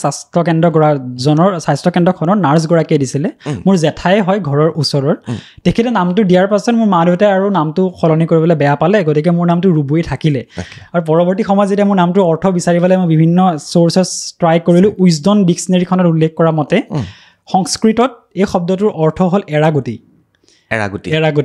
এতিয়া মোক ইণ্টাৰভিউত সুধিছে যে এৰাগতিটো তোমাৰ নামৰ লগত কেনেকৈ ৰিলেটেড হ'ব কাৰণ এৰাগতিটো ইমান এটা বৰ ভাল বস্তু নহয় তেতিয়া মই আচলতে এটা কথা কৈছিলোঁ যে এৰা গছ এজোপা হ'বৰ কাৰণে খুব বেছি সাৰুৱা মাটি নালাগে যেনেকুৱা মাটিত হ'লেও এৰা গছ এডাল হৈ যায় আচলতে মোক এৰা গছৰ লগত তেনেদৰে ৰিলেট কৰোঁ যে ইমান বেছি সাৰুৱা নোহোৱাৰ পাছতো ইমান বেছি ফাইনেন্সিয়েলি ৱেল অফ নোহোৱাৰ পাছতো আচলতে মই যে সংগ্ৰামখনৰ মাজেদি আজি এই তাৰিখত উপস্থিত হৈছোঁ তেনেদৰে মই আচলতে নামৰ লগত মোৰ অৰ্থটো ৰিজাবলৈ চেষ্টা কৰোঁ নাম পে কিয়া ৰখা হে ন কাম পে ৰখা হে নাম ৰুবু এৰাগুটি বুলি তেওঁ আবিধানিক অৰ্থ এটা ক'ৰবাত বিচাৰি উলিয়াইছে কিন্তু নিজক ক'ত কানেকশ্যন কৰিছে চাওকচোন এৰাগুটিটো কোনোবা বৰ এলাগী বস্তুৱে বুলি ধৰি লৈছোঁ বাট আজি ৰুবু বৰাই দেখুৱাই দিলে যে এৰাগুটিও কামত লাগে হয় ডেফিনেটলি ভাল লাগিলে আৰু সঁচাকৈ নিজক চোৱাটোহে ডাঙৰ কথা নহয় জানো কেনেকৈ চাব পাৰি শেষ কৰিছোঁ জীৱন কি বুলি ভাবা জীৱনৰ যাত্ৰাই নে জীৱনটো অলপ বেলেগ ধৰণে সজাব পাৰি মানুহে জীৱন কি বুলি ক'লে মই সৰুকৈ ক'ব গ'লে জীৱন সৰু বৰ মুহূৰ্তৰ সমষ্টি সৰু বৰ মুহূৰ্ত বুলি কোৱাৰ লগে লগে মাৰ লগত থকা মৰমৰ মুহূৰ্তখিনি সৰুতে মাৰ লগত খোজ কঢ়া মুহূৰ্তখিনি এই পৰীক্ষাটো পাছ কৰাৰ পাছত মালে ফোন কৰি পেলাই পোৱা কৃতজ্ঞতাৰ মুহূৰ্তখিনি এই সকলোবোৰ মুহূৰ্তৰ সমষ্টি মই জীৱন বুলি ভাবোঁ আৰু এটা কথা জীৱন কেতিয়াও সৰল ৰেখা নহয় জীৱন বক্ৰৰেখা আমি জীৱনটোক আমি যেনেদৰে ভাবোঁ তেনেদৰে আমি পৰিৱৰ্তন কৰিব পাৰোঁ যেতিয়া ভাবোঁ যেনেদৰে ভাবোঁ মেনিফেষ্টেশ্যন কৰা হয় ডেফিনেটলি কৰা হয় হয় মই 11 বহুত বেছি বিশ্বাস কৰোঁ ৰিয়েলি আৰু ইন দ্য লাষ্ট 6 মান্থ তাৰপিছত পাতিম একজেক্টলি মই সেইটোৱে বিশ্বাস কৰোঁ 11 কৈ যোৱা 11 আৰু ইন দ্য লাষ্ট 6 মান্থ ইয়াৰ আগতে কেতিয়াও নহয় যে 11 মোৰ ঘড়ীটো চকু নপৰে মই ভাবোঁ মোৰ লাইফটো কি হৈছে কিন্তু লাষ্ট 6টা মাহত মোৰ এনেকুৱা হৈছে যে 11 মোৰ নিজে চকু গুচি যায় মানে স্পণ্টেনিয়াছলি হৈছে তেতিয়া মই ভাবোঁ যে কিবা এটা ভাল হ'বলৈ কিজানি গৈ আছে নেকি আৰু সেই ভালটোৱে এতিয়া হৈছে বুলি মই ভাবোঁ মইতো অফ কেমেৰা পাতিম তোমাৰ লগত বহুত কাহিনী আছে তাৰপিছতে আহিলোঁ আৰু এটা প্ৰশ্ন সুধিবলৈ থাকিল ভগৱান বিশ্বাস কৰা হয় বহুত বেছি কাক বিশ্বাস কৰা কাক পূজা কৰা তুমি তেনেদৰে মই স্পেচিফিকলি নকওঁ কিন্তু শক্তিক বিশ্বাস কৰোঁ আটাইতকৈ ডাঙৰ কথা মই কৰ্মক বিশ্বাস কৰোঁ আৰু কৰ্ম ভগৱানৰ এটা স্বৰূপ বুলি মই ভাবোঁ মোৰ মায়ে যদি ভাল কাম কৰিছে তাৰ ফলাফল মই আজি পাইছোঁ মই যদি আজি ভাল কাম কৰোঁ মোৰ পৰৱৰ্তী প্ৰজন্মই সেই তাৰ ভাল ফলাফল পাব হৈ যাব আৰু কথা নাপাতো কেনেকুৱা লাগিলে আৰু এবাৰ কৈ থৈ যোৱা বাৰ্তালাপ চোৱা বুলি কৈছা আগতীয়াকৈ আৰু ময়ো চেষ্টা কৰোঁ যিসকল অতিথিক আনিব পাৰোঁ যাতে আমাৰ নতুন প্ৰজন্ম উদ্বুদ্ধ হয় আজি আপোনাৰ ভিডিঅ'টো চাই পেলাই যথেষ্ট ছাত্ৰ ছাত্ৰীয়ে কমেণ্ট কৰিব ভাল লাগিব আৰু মোৰো ভাল লাগিব যে আপোনাক মাতি আনি পেলাই আমি এইখিনি কথা পাতিব পাৰিলোঁ কেনেকুৱা লাগিলে একদম 1 মিনিটৰ ভিতৰত কৈ থৈ গ'লে বহুত বেছি ভাল লাগিলে ইয়াৰ প্ৰধান কাৰণটোৱে হ'ল আপোনাক চক্ৰপাণি দা গহপুৰৰ বুলি আগৰ পৰা জানো বুলি প্ৰত্যেকটো শ্ব'য়ে চাওঁ আৰু বাৰ্তালাপ চাই আছোঁ ইউটিউবত বহুতখিনি ব্যক্তিৰ ইণ্টাৰভিউ চাইছোঁ সিদিনা আপুনি বাগৰাকীৰ ইণ্টাৰভিউ লৈছে APSCত পাছ কৰাৰ পিছত তাৰ পৰা বহুত বেছি হয় তাৰ পৰা বহুত বেছি ইনস্পায়াৰ হৈছোঁ গতিকে এটা ইউনিক ৱেত মানে সাধাৰণভাৱে যেনেদৰে কথা পতা হয় তেনেদৰে কথা নাপাতি পেলাই ইমান এটা ঘৰুৱা পৰিৱেশ নিচিনা লাগিছে ইয়াত মোৰ আহি পেলাই গতিকে তেনেদৰে কথা পাতিলে মই ভাবোঁ আচল যিটো স্বৰূপ সেইটো ওলাই আহে বুলি মই ভাবোঁ গতিকে বাৰ্তালাপক বহুত বেছি অভিনন্দন জ্ঞাপন কৰিছোঁ বছৰ ধৰি বাৰ্তালাপ চলি যাওক বছৰে বাঢ়ি যাওক হয় আহি আছে ন বহাগ বিহুত গাঁৱে আমি ধুনীয়া কবিতা লিখা হয় কিবা মনত থকা এটা কবিতা শুনাই থৈ যাব পৰা যাব নি এতিয়া মনত নথকাৰ কাৰণটো হ'ল প্ৰায় বহু বছৰ আগতেই লিখা মই উলিয়াই দিম তুমি লিখা কবিতাই আছে হয় স্তব্ধ ব্যৰ্থতাৰ শুকান দলিচাখনেদি সময়বোৰ গৈ আছে স্বপ্ন দুস্বপ্নৰ আউলি বাউলি চুলি মেলি স্তব্ধ কেৱল মই সময়ৰ বিভৎস চিঞৰবোৰৰ পৰা বহু দূৰৈত কোনোবা এটা চিনাকি ঘাটত মই আজিও জীয়াই আছোঁ সেই প্ৰতিশ্ৰুতিবোৰৰ লগত সেই চিনাকি হৈও অচিনাকি হ'ব খোজা আপোন সুৰৰ গুণগুণনিবোৰৰ লগত কিন্তু সময়বোৰ গৈ আছে স্বপ্ন দুস্বপ্নৰ আউলি বাউলি চুলি মেলি আৰু মই এতিয়াও স্তব্ধ এইটো অকণমান ক'ব যেন ডিপ্ৰেশ্যনত থকাৰ সময়ত লিখা কবিতা নেকি আচলতে সেইখিনি সময়ত মই বহুখিনি পৰীক্ষাত ফেইল কৰিছিলোঁ তেতিয়া মই দেখিছিলোঁ যে মোৰ লগৰ বহুতৰ চাকৰি হৈ আছে বহুতে ফৰেনত পঢ়িব গৈছে বহুতে আগবাঢ়ি গৈ আছে সেইখিনি মমেণ্টত মই কৈছোঁ যে মোৰ ডিপ্ৰেশ্যনটো আহিলেও খুব বেছি সময়ৰ কাৰণে নাহে অলপমান সময় ডিপ্ৰেছ হোৱাৰ পাছতে মই আকৌ ঘৰৰ কথা চিন্তা কৰোঁ সেই ঘৰৰ কথা চিন্তা কৰাৰ লগে লগে ডিপ্ৰেশ্যনটো নোহোৱা হৈ যায় কিন্তু সেই ডিপ্ৰেশ্যনটোক এক্সপ্ৰেছ কৰিবৰ কাৰণে কিবা এটা অলপ মাধ্যম লাগে